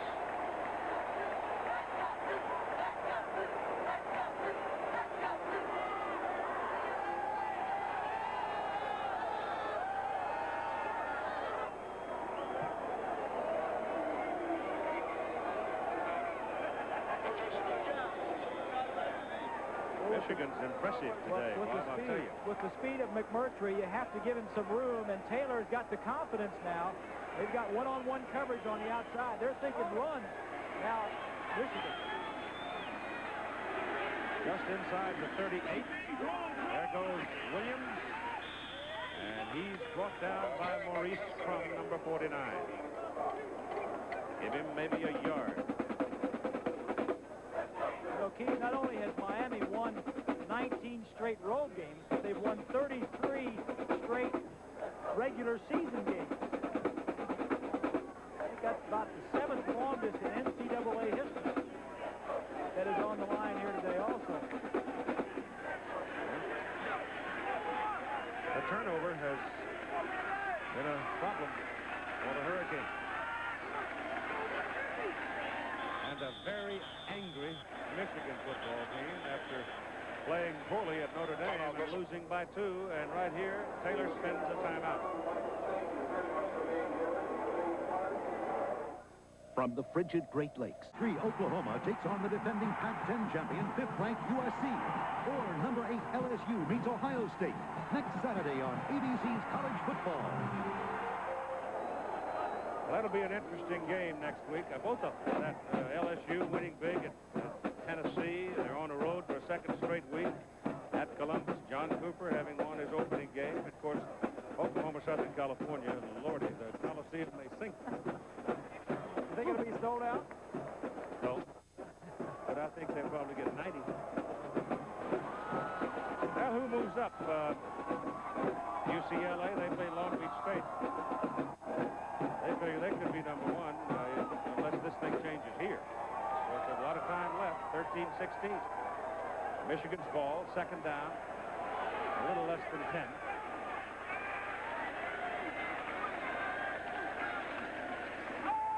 Look out. That's the corner, Kenny Berry. I think he was down before the ball came loose. Boy, Berry got him, though, didn't he? Woo. Sure did. Play action away. Here's Berry at the top. And he's going to fake away from him, and he's just going to get in here. This is a real blindside right here. Michigan is lucky that the ball didn't come loose. As you see, doesn't even see Berry.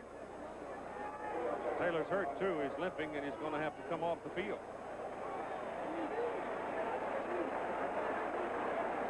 Last week in that Notre Dame game, we didn't get it, I guess. Tape machine screwed up on it, but those things bounce around. Sometimes they won't set down for us. Demetrius Brown will go into the game for the second time. Demetrius has run one play. That was late in the second half, remember, when they were down there threatening to score. Taylor set out one play and came back. But Taylor last week at Notre Dame had the most nervous feet you've ever seen. This week he's hung in there pretty well. Right now he's out because one of those puppies is barking. And Brown is back to throw it. Down the middle, tight end, Walker, first down. Whoa, what a confident bumper that could be for Demetrius Brown.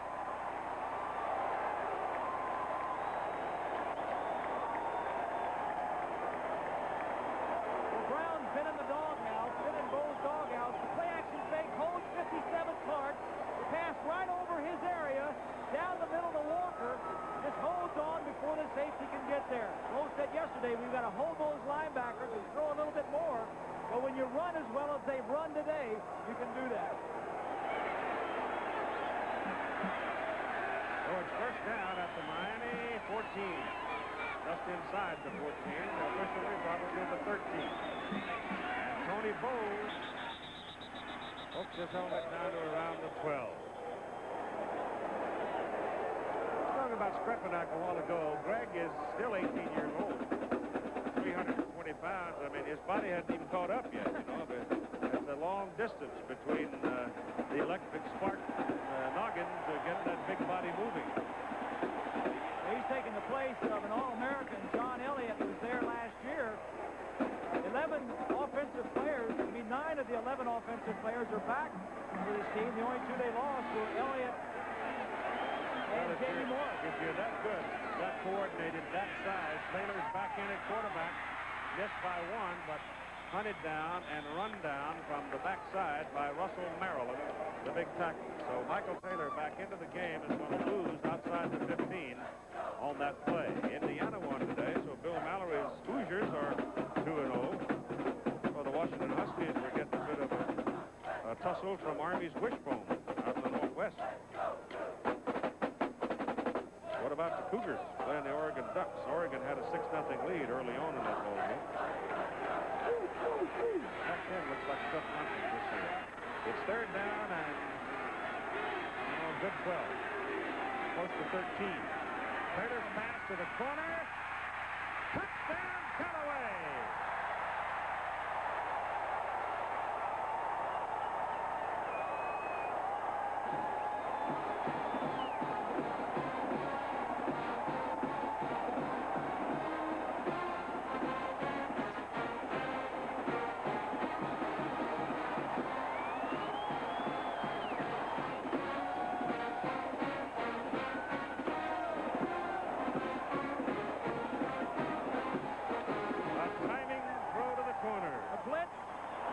beat the corner around here. Now watch when Taylor releases this ball. All right, we'll go back to it in a second. Going to kick this extra point.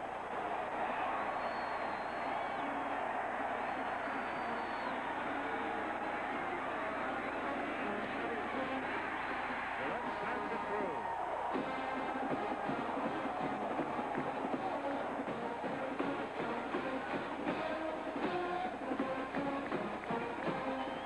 All right, the receiver's going to run an outside corner pattern. Watch the blitz here, and watch Taylor as he comes back. He's going to throw this ball before the man comes out of his break. He sees his rush. He throws it right now. The man is still in his break. He gave it a lot of walk, a lot of time. That's a mark of a good quarterback right there. He threw it way ahead of the man breaking. Cinches it. Fields it. Instinctive.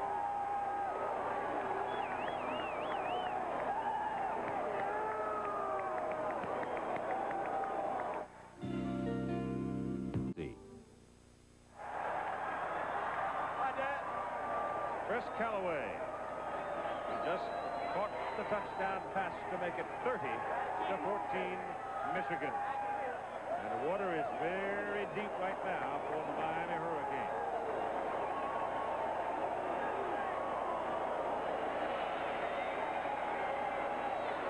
Hill and Spencer deep. Michigan has dominated this ball game. They're probably one field goal away from being a top 5 team in the national rankings, too. Well, they got kicked last week. Well, that Gillette's got a leg on it. He knocked that thing 3 yards deep into the end zone. This is Randall Hill. And hunted down at the 14-yard line. And there's a penalty flag up near the 20. Rusty Fichtner, who recovered a fumble early on, made that hit. Near the conclusion of today's game, we'll participate in an 18-year-old tradition here on our college football presentation, Clipping against Miami. We will select the Chevrolet most valuable player of the game from each of the teams. Chevrolet donating a $1,000 scholarship in each player's name to each school to assist qualified students in pursuit of excellence in their chosen field.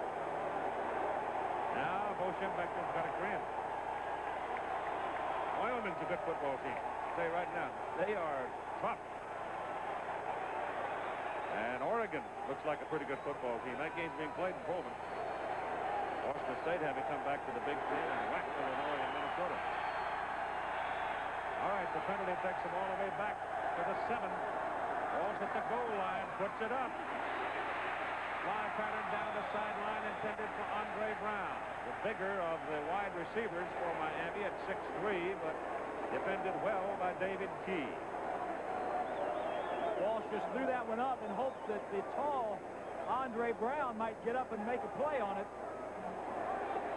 You know, Keith, it's not inconceivable that the Hurricanes can score 17 points in the last 10 minutes, but they're going to have to use all of their possessions, and their defense is going to have to stop Michigan, something they really haven't done all day. That's the key. Defense. You've got to step up here and stand up Michigan.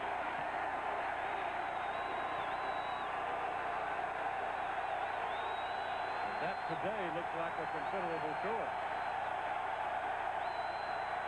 Walsh again throwing. That's out to Conley out of the backfield, and Leonard is rolled out of bounds around the 15 by Trip Wellborn and David Arnold. Miami hurrying now, no huddle. Now they'll go back to the huddle because I don't think Steve realized that he'd gone out of bounds, but he had. So it'll be 3rd down and about 3. See that Ron Holder is back in the offensive lineup for the Hurricanes at center. Helped off a little earlier in the ball game. Crowd really in it right now. Underneath, caught by didn't catch it. Dawkins. Dawkins had it, went down, didn't have it when he went down.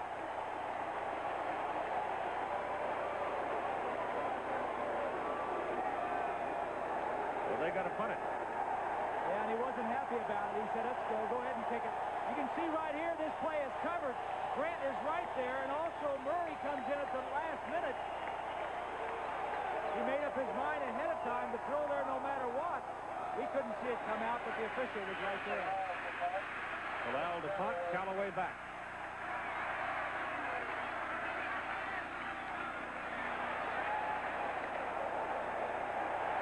Well, he jerked that one out of bounds, and he's going to give Michigan possession of the ball at the Miami 41, netting only 26 yards on the punt. He has not had a good day. We save $200 at Radio Shack on a... Give you some idea how this game structure has gone along, how it's been built. This is the 4th Michigan possession to start in Miami territory. The average starting field position for the Hurricanes today has been their own 17-yard line. Well, the Wolverines have been pretty rough. From the 41 on first down, the fullback gets a carry, Jared Bunch, and he makes something out of it. He gets down to about the 35 for 6 yards. Fullbacks have not seen the ball much today for Michigan. Well, the story of this game, Keith, has been the defense. Michigan's defense has done a good job. Miami's has not stopped Michigan that much. 2 punts all day for the University of Michigan. But Michael Taylor, on the other hand, has been a sparkler, hasn't he? No question about it. 2nd and 4. Tony Bowles, he'll lose. He was going to try to veer it outside, but Bill Hawkins and Greg Mark were both there. And that's a stop, but Mark is down.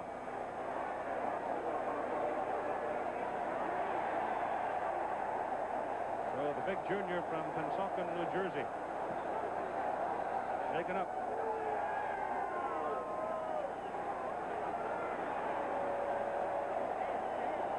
It hasn't been a place for candy rumps out there today because these big people along the trenches have really been hammering at each other. Next Sunday, wheel to wheel, 160 miles an hour. You got it. ABC Sports featuring same-day coverage of the Bosch Spark Plug Grand Prix Kart Auto Race. Wow, that's a name. All the top names will be in it. 200 miles. Action at 4 Eastern, 3 Central, and Pacific next Sunday on ABC Sports. There's Jimmy Johnson. He's done an outstanding job with this program. This is his 5th year at the University of Miami. They've had 2 straight seasons of undefeated football, 4 straight January 1 bowl games. And under his guidance, the last 4 years, they've raised their graduation rate to nearly 70%. You see Mark being helped off the field. He's a good player. Playing at a defensive tackle at 240 pounds these days is a pretty good challenge because you just almost know that the people you're going to be working against are going to outweigh you 30 to 40 pounds. You know, somehow I think Mark and Johnson were similar players. When Jimmy was a defensive tackle for Arkansas, I got to think that Johnson's got a special kind of admiration for Mark. All right, it's 3rd down and 7.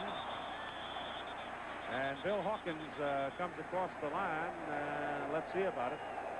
Because Taylor was moving around at the quarterback. It might get him on a head bob. Well, he forgot the snap count. That's the first mistake he's made all day. Taylor's 14 out of 21, 198 yards and 3 touchdowns he's accounted for. The last Michigan quarterback to throw for 200 yards would have been Harbaugh back at 86 against Ohio State. Jimmy went for 261 yards. You know, the thing about college football, Bob, is that Michael Taylor couldn't win the job last year, and Michigan had a hard time. I mean, Demetrius Brown did not have a good season. The team had a pretty good year, but Demetrius didn't really come around until late. Taylor back, and he's caught, run down by Bill Hawkins, the ever-present Hawkins, and he's going to get back to about the line of scrimmage. It was 3rd down and 13. And now they're going to have to punt the ball away. But here, in a year's time, Michael Taylor has gained that little extra edge and maturity that now suddenly he. And he's not your prototype drop-back quarterback. But I was asking Bo yesterday. I said, you know, if Taylor doesn't do well, will you go back to Demetrius Brown, who started so many games for you last year? And he looked at me and says, I want to see if Michael Taylor can beat Miami. In other words, he was going to go with him the entire way. Yeah. Well, he's that way. He did that last year with Dimitri. Yes, he did. Oh, they had 7 turnovers in that one game. That ball skips back to Gillette, but Mike gets it out of there and gets a good punt on it. And it goes ricocheting into the end zone. He didn't really have a chance at it. Got to get a little help on the bounce, and that went straight in. 43 yards on it. 7:16 to play in a ball game, and Michigan leads by 16 points.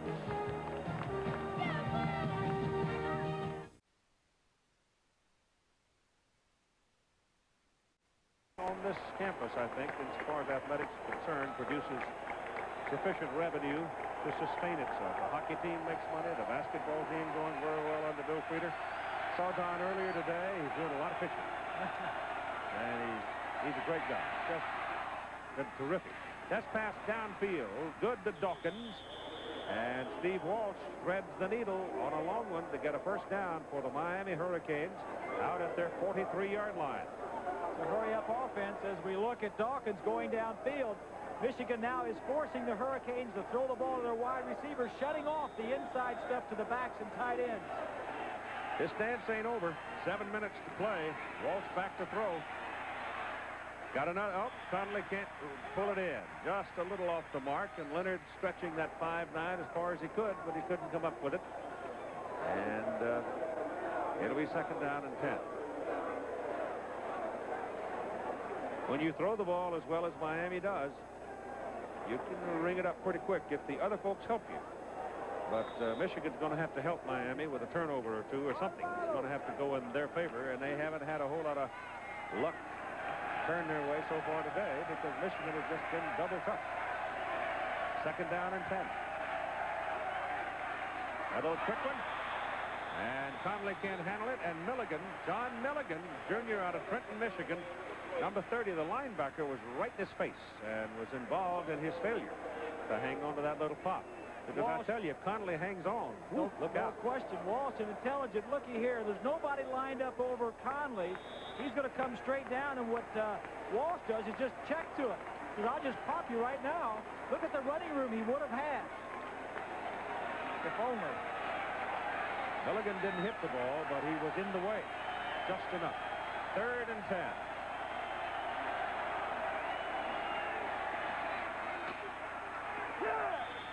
Is it good?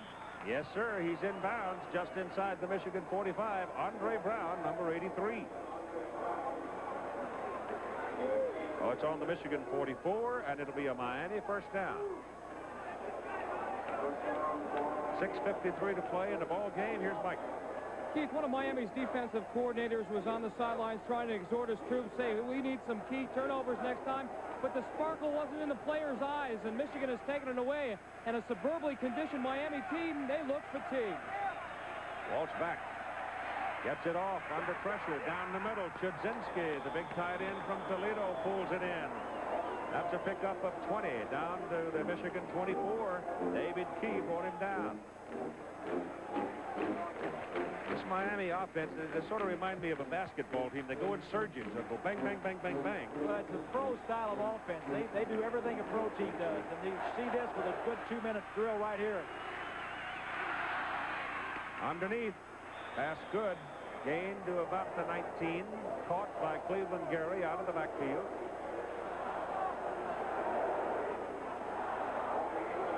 Pickup is, call it 6-yard pickup, 2nd and 4. Last time they were down knocking on the door, they turned it over. Walsh down the middle, throws it away. He didn't have anybody. He didn't have anybody. He's very alert, unselfish. He doesn't try to complete every pass. If it's not covered, he won't take a sack, and he won't throw the interception. He came into this game with only 7 interceptions in his career. He was 13-0 as a starter. He's never lost a game as a starter for the University of Miami. Very alert, very aware. There's a lot of checking off at the line of scrimmage. Passing by Downs. Out of balance. 1st, 2nd, and 3rd down. 3rd down. Caught by Chudzinski. He's got it. 1st down. And they'll have him out around the 13. John Milligan and David Key. Oh, Miami at the 12-yard line. And the Hurricanes are back down there knocking on the door again. Well, this is where Miami was, Keith, at the opening of the half. And I think that the key, the turning point of the game was the first 2 drives Miami had of the second half. They moved the ball very well, similar to this. Michigan didn't give in. They held their ground and got the tips for the interceptions, and then everything's been Michigan since then.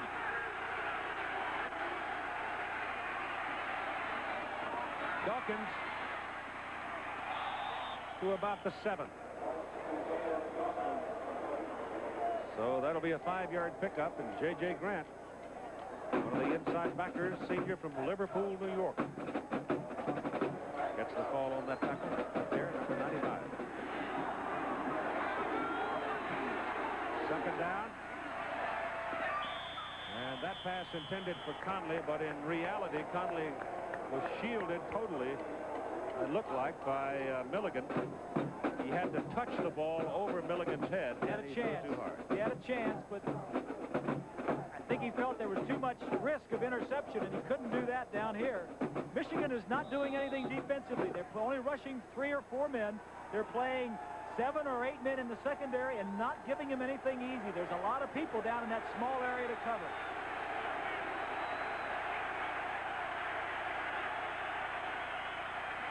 Third down, that's good. Chudzinski, touchdown, Miami. He beat Beta Murray to get the TD at 5:23 to play.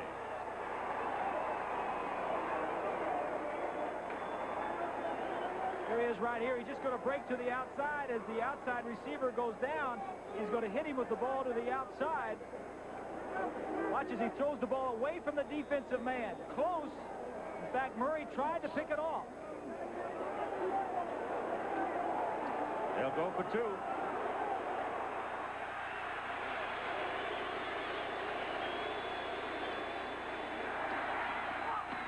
They get it as Walt hits Dawkins. That's a big 2 points, too. You bet. They're 1 touchdown and an extra point, or 2 points away from tying it. With 5:23 to play, it is now 30 Michigan, 22 Miami. To those. This dance ain't over. Yeah, it's not quite over yet. Take a look at the 2-point conversion. That's critical. If they don't make this, they need 2 scores. Now they need 1. A little slant to Dawkins, number 11. Puts them 8 points down and a touchdown and a 2-point conversion from tying this game. What do you think about an onside-er here? No, I think they're going to kick it deep. Edgar Bennis.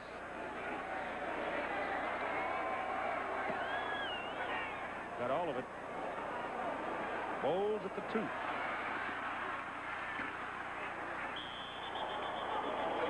Pretty good coverage by Miami. Michigan back inside its 15. Just down the road about 5 miles or so, Eastern Michigan's getting ready to play Kent State. And our pal Mike Adamley has a special interest in this one because his daddy, Dr. Tony, is one of the team physicians for Kent State. Going to the game, Mike? If you don't mind, I'm going to celebrate my college football Saturday with a little doubleheader and hopefully catch the second half. Kent State Golden Flash, and speaking of all the talent that comes from Florida, I have a great quarterback by the name of Patrick Young, who hails from Miami, and it's going to be good to see my dad. Yeah, I bet it is. Dick Crum, now the head coach over at Kent State, undefeated, and Jim Harkema done a heck of a job at Eastern Michigan. All right, it's first down Michigan from their 14-yard line. Here's where you really, really need the power of an offensive front. Jared Bunch, the fullback, carries it. It's the quickness of Miami against the weight muscle of the Michigan offensive front as we come up on 5 minutes to play in the ball game. Well, that's for sure, and you're looking at a man right there that's calling the plays, Bo Schembechler. What an outstanding job he has done at Michigan over the years. 20 years at Michigan, the winningest active Division I coach. Second down and 7 for Michigan.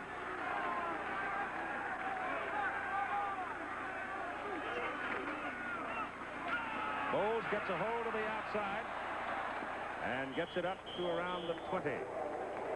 It'll be third down and 4. Maurice Crum and Bernard Clark ran him down. Miami with all 3 of its times out remaining. Walker checks in at tight end. Callaway comes in. Polisar comes out. Brown comes out.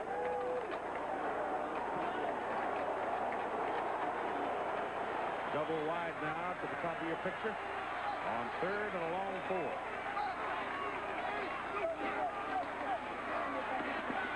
Taylor's pass. McMurtry makes out of bounds. Jimmy Johnson one called it, and one said no, and one said yes. He was bobbling the ball. Jimmy was right there, and the official agreed with him. The one at the top of your screen says yes. Watch the ball being bobbled. Well, I don't know. I guess it was. I couldn't really tell. It was slow motion, but the one at the bottom of the screen, Jimmy says it was bobbled. The official on the right says, yeah, I agree with you. Yeah, that's close. Jimmy, done a pretty good sales job, didn't he? Yeah. Miami's got 10 up on the line, going after Gillette on 4th down. Back to punt. Hold it. Gillette didn't get a very good punt out of it, but doesn't make any difference. The whistle's before the snap, and I think Michigan's going to get dinged for 5 right here.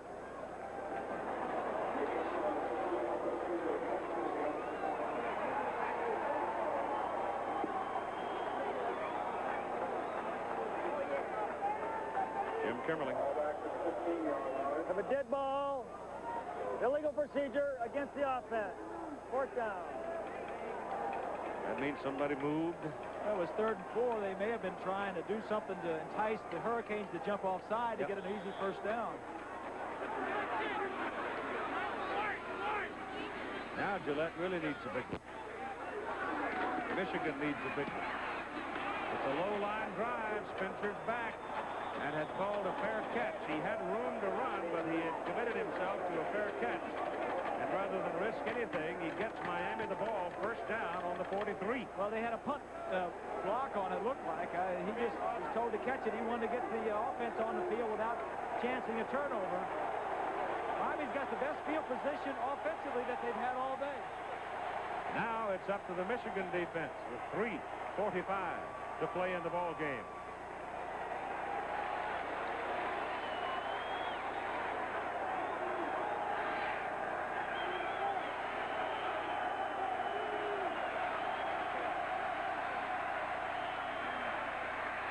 Taylor throws under pressure, incomplete, in and out of the hands of Shannon Crowell. Mark Messner, in the meantime, planted Steve Walsh just as he released it. Messner, number 60. The ball was right there. Jimmy Johnson was saying earlier that he's got a lot of young players on this ball club. Crowell is a sophomore getting to play this year for the first time. I mentioned earlier that Miami lost both of their backs, both tight ends and 3 wide receivers.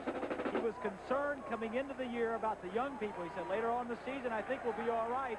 That was a critical mistake. That could have been a big play offensively. 2nd and 10.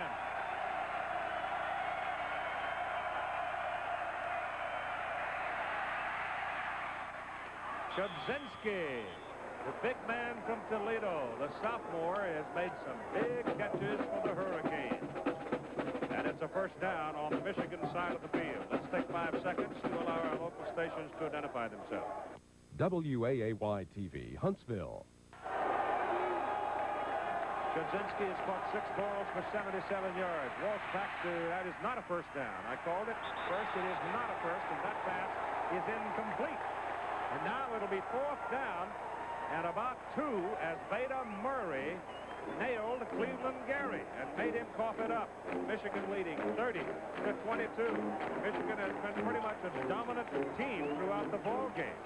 Miami, the top-ranked team in the country, staging a late 4th quarter rally. You know, Keith, there's plenty of time. There's 3 minutes and 9 seconds. Miami has 3 timeouts left. But this is a critical... Yeah, here they got 1 play. That's right. 4th down and 2.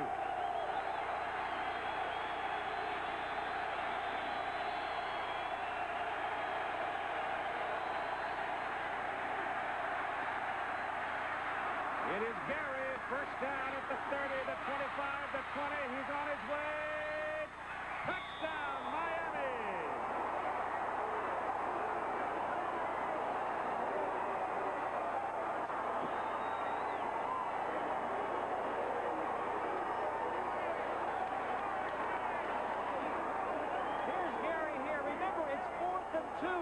He's going to run a little slant in here. He wants to hit him, but watch the linebackers. He wants to hit him right in here. Now stop it right there if you would. Look at all the people that are covering him. He's going to hit it over here, past all the linebackers. Two Gary Michigan people got tangled up and blocked each other out of the play. It was a good ad-lib by Walsh and by Gary because that's not where the pass was supposed to be completed. 2:58 to play. Miami is going for 2 and the tie. 2 and the tie.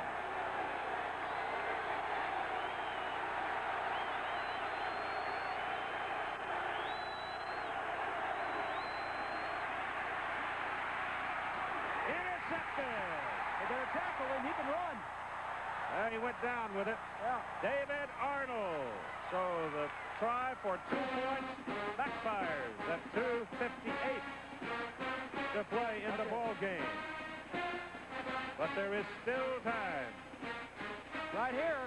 He wants to go to the man, throw it right in here. And watch, everybody's going to be covered. Look into the end zone. Everybody will be covered. The man he's going to throw it to is at the bottom right. There's nobody open.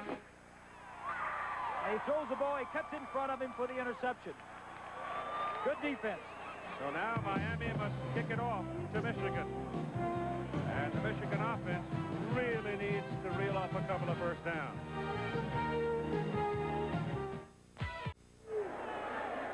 There's the story on that last scoring possession by Miami. Now, I don't know if this means anything or not, but Carlos Huerta is now has put the ball on the tee to kick it off. Edgar Benes has been kicking it off all day, and he's been kicking it deep.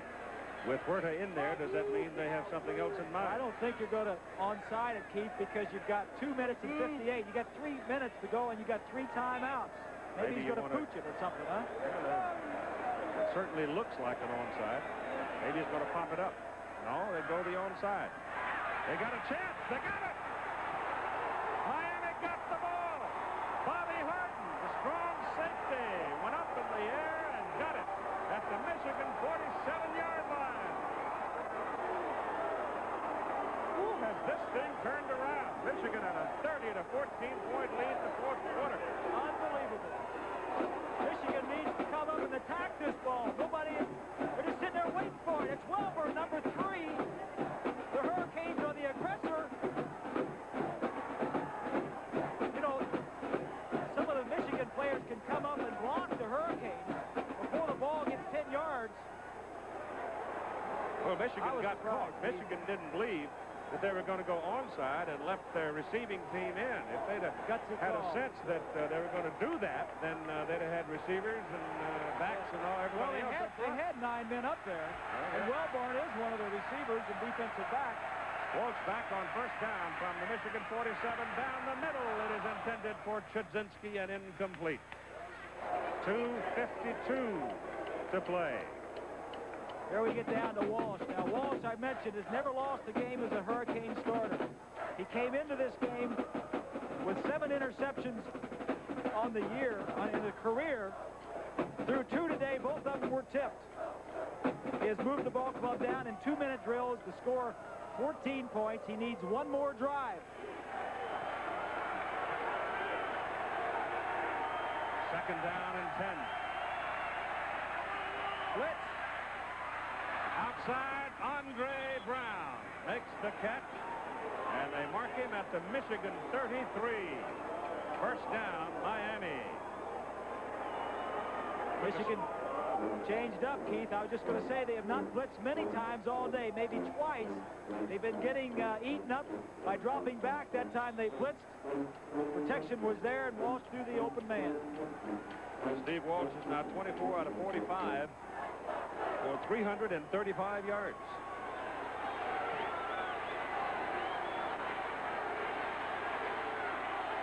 Here they come again. Gary running it. Still going with it. Michigan defensive people look tired on that play as Miami's Cleveland Gary hammers his way to the 16. Well, they were pulling the ball. They were blitzing now from everywhere. That's why you see the gap up the middle. Watch him go for the ball here. The ball does come out, I believe. Oh, he's down before it comes out. Michigan man shaken up, time taken for the injured player. It's number 26, David Key. Well, it might be too early to vote for the MVPs, but here they are. For Michigan, got to be Michael Taylor. 14 out of 22, 198 yards and 3 touchdowns. Big day for him, best ever. And Cleveland Gary for Miami, who has scored 2 touchdowns receiving and 1 running. 9 catches for 162 yards and 42 yards and 11 carries. And so a check in the amount of $1,000 donated by Chevrolet and the names of those players to each university's General Scholarship Fund. The Michigan man still down. Meantime, the Miami offense is called collectively over to talk to the coaching staff, and you've got 2 minutes and 38 seconds to play in a ball game that has absolutely turned around in the last 10 minutes. In the last 7 minutes. This has been unbelievable. Schembechler and his staff defensively has done a great job all day. The last 7 minutes, Jimmy Johnson on the headset talking with offensive coordinator Gary Stevens, who has done a magnificent job getting Walsh ready to play, and Walsh bringing this team down the last 2 drives. You know, they've got plenty of time. They're within kicking range. As you look at the coaching staff right there. Well, point is, though, Bob, they're first down right here at the 16 of Michigan. Even if Michigan is able to stop them here, they're certainly well within Huerta's field. But your field goal kicker, Miami lost 13 starters and their 2 kickers last year off their ball club. Their kicker is a redshirt freshman who is a walk-on. He's kicking in his 2nd game in his college career, and I'm sure that Johnson and Gary Stevens, the coordinator, say, let's don't sit back for a field goal. Let's try to get it in and score. All right, here it is, first down. Clock running. They'll run it. Goes to Crowell, and Crowell goes down just short of the 15-yard line. You want to know how coaching is these days? Well, here you've got the potential for a huge turnaround victory. You hand it to a 19-year-old sophomore. Yeah. And Bo Schembechler experienced that just last Saturday against Notre Dame. They lost on a late field goal. There's no guarantees that Miami's going to make this field goal if, in fact, that's what they're playing for. 2nd down, about 9. They'll run it again. I mean, there is nothing there.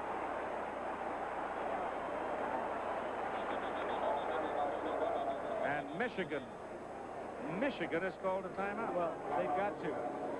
1:35 to play in a ball game. Pride, dedication. Well, there's the man, Carlos Huerta, staying loose on the sideline. Do you think they might change their mind now and for at least one play leave their conservative attitude and throw it in the end zone?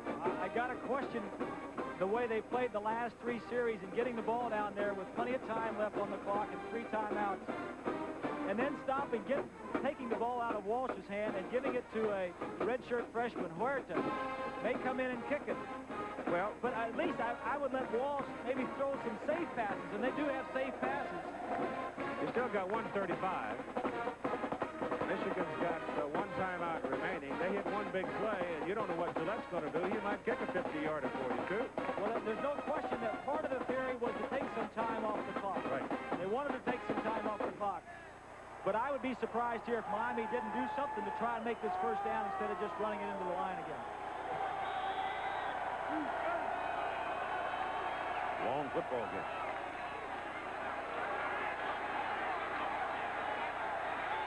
Third down from the Michigan 15. Oh, they give it to Conley. Run it back into the middle of the field. And now it's up to Huerta. And the snapper. And the holder. And the stomachs and nerves of all 3. Huerta is a redshirt freshman. Kirk Sandifer, the holder, is a senior. The snapper is a tight end, Mike Pigza, a redshirt senior, 5th-year senior, that would make him, from Willoughby, Ohio. This kid's a walk-on from Christopher Columbus High School in Miami. He won the place-kicking job in the fall practice before the season started. It's a 29-yard try.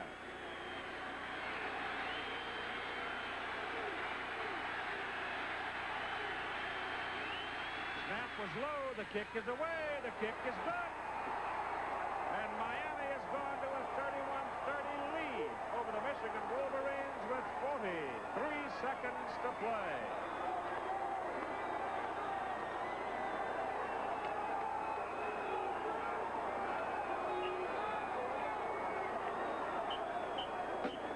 Oh, boy. That's the biggest kick of that young man's life.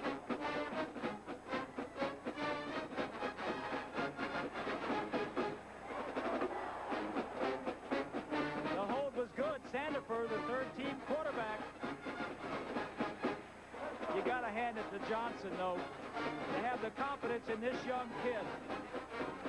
He took the ball out of his offense, who had played so well. 19 straight road wins regular season. Of course, the game is not over with. You know, it'd be tough for any team to lose this ball game. Michigan has played so well. The Hurricanes have played well. It's Father Leo giving him a big hug. The team chaplain that travels with the ball club. Now Edgar Bennis is in to kick, and Bennis is going to kick it out of the county if he can. Michigan has one timeout, 43 seconds left to play. Miami scored 17 points in the last 4 minutes and 40 seconds. Michigan's defensive people just wore out.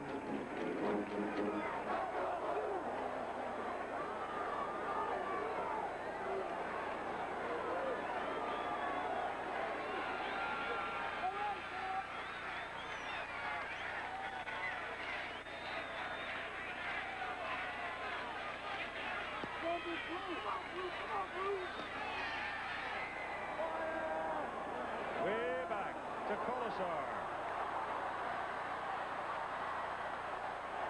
Comes back to the 23, and there's 38 seconds on the clock.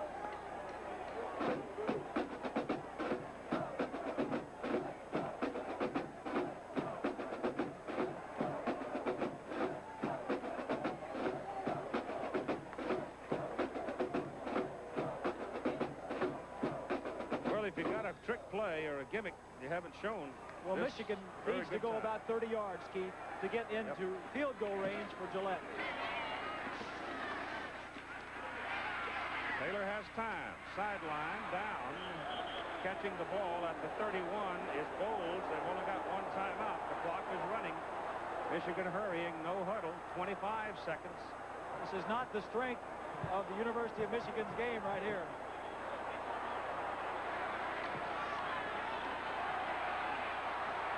Taylor gets it away. The ball is caught by Bowles at the 40, steps out of bounds. You've got 12 seconds. He almost got over the line of scrimmage. Well, you have to throw the ball downfield now. There's 12 seconds left. You have one timeout. You've got to throw it deep, either a deep out pattern or a deep square in. Taylor is out. Came out holding his leg. Taylor is out of the ball game, and Demetrius Brown has to go in under this circumstance. Michigan hasn't opened the season 0-2 since 1959. So Demetrius Brown is in for the play. Taylor had to come out, dragging his leg. Demetrius Brown rolls right, throws left-handed, sideline. That's interference. Oh, no, they don't call it. Maybe it wasn't a catchable ball. It looked like Bobby Harden ran up his back, but I guess it couldn't have been a catchable ball.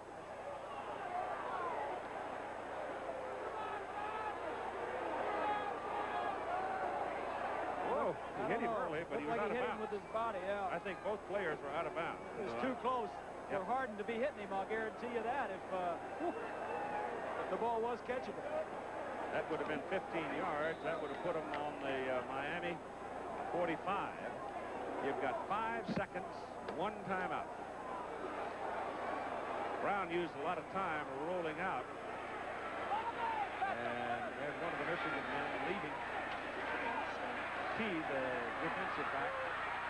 Brown shakes him off and throws it. It's into the crowd. Colasar is shoved down in the melee, and the time runs out, and the Miami Hurricanes, with one of the most dramatic comebacks you have ever seen. Miami comes back in the last 5 the ball game to beat Michigan 31-30. Here's Mike Adamle. Steve, an improbable comeback and has to be the greatest victory in your young career. Well, I told the offensive line we had done it before up in Florida State last year. Big thing with our offense, be patient. We're going to make the plays. Before the 30-14 comeback, you were having some problems out there, yet you regained your poise and marched them right down the field. I made a few bad throws, and we had guys open. We just got to capitalize on the throws when we did. Jimmy Johnson, congratulations. In all your years of coaching, have you ever been involved in a comeback like this? Well, no, I think this is the finest comeback I've been around. You know, to overcome the turnovers that we had, the problems we had in the early part of the ball game, it really shows something about this football team. It's a very young group, very inexperienced group, but they grew up in a hurry today. I know you have the greatest admiration in the world for your counterpart today, Bo Schembechler. It's got to be a little tough on him, but I tell you, Michigan played a great ball game. They're a great institution. I've got fantastic respect for Bo Schembechler. It's a shame that somebody had to lose this ball game. I'm just proud of our guys, the way they hung in there, because they could have checked it in when they were down 16 points during the fourth quarter, but you know, they said, you know, we're going to play some defense, we're going to see what happens. We're going to try to put it down there, go 2 minutes. We went 2-minute offense with about 7 or 8 minutes to go in the game, because that's the only way we're going to be able to put points on the board. Honestly, what was your gut reaction when it was 30-14? Well, I've been afraid of this ball game for the last week. You know, they were coming off of a disappointing loss. We were coming off of an easy win. And we go out there and we turn the ball over. And when we got down 30-14, I knew our guys would still play hard, but I was concerned that maybe they might have some doubts whether or not they could win it or not. But, yeah, I guess they figured they're going to give it their best effort. Regardless whether or not they could believe they could win or not, they're going to give it their best effort. Jimmy, congratulations. An unbelievable victory in the Big House here in Ann Arbor. Like I said, our guys grew up today. Okay. Keith? Thanks. All right, Mike. Well, that's about as good as we can do for you, I think, folks. I don't know how in the world you improve on that one. The final score, Miami storms back to beat Michigan 31-30. This ABC Sports Exclusive brought to you by the heartbeat of America, today Chevrolet. By Coors Light, no slowing down with a silver bullet. Right beer now. ABC's Monday Night Football, Indianapolis Colts, Cleveland Browns. Next Saturday, ABC's College Football, Oklahoma, Southern California, or LSU, Ohio State. Check local listings. Left courtesy Goodyear Tire and Rubber Company. This a presentation of ABC Sports, recognized around the world as the leader in sports television.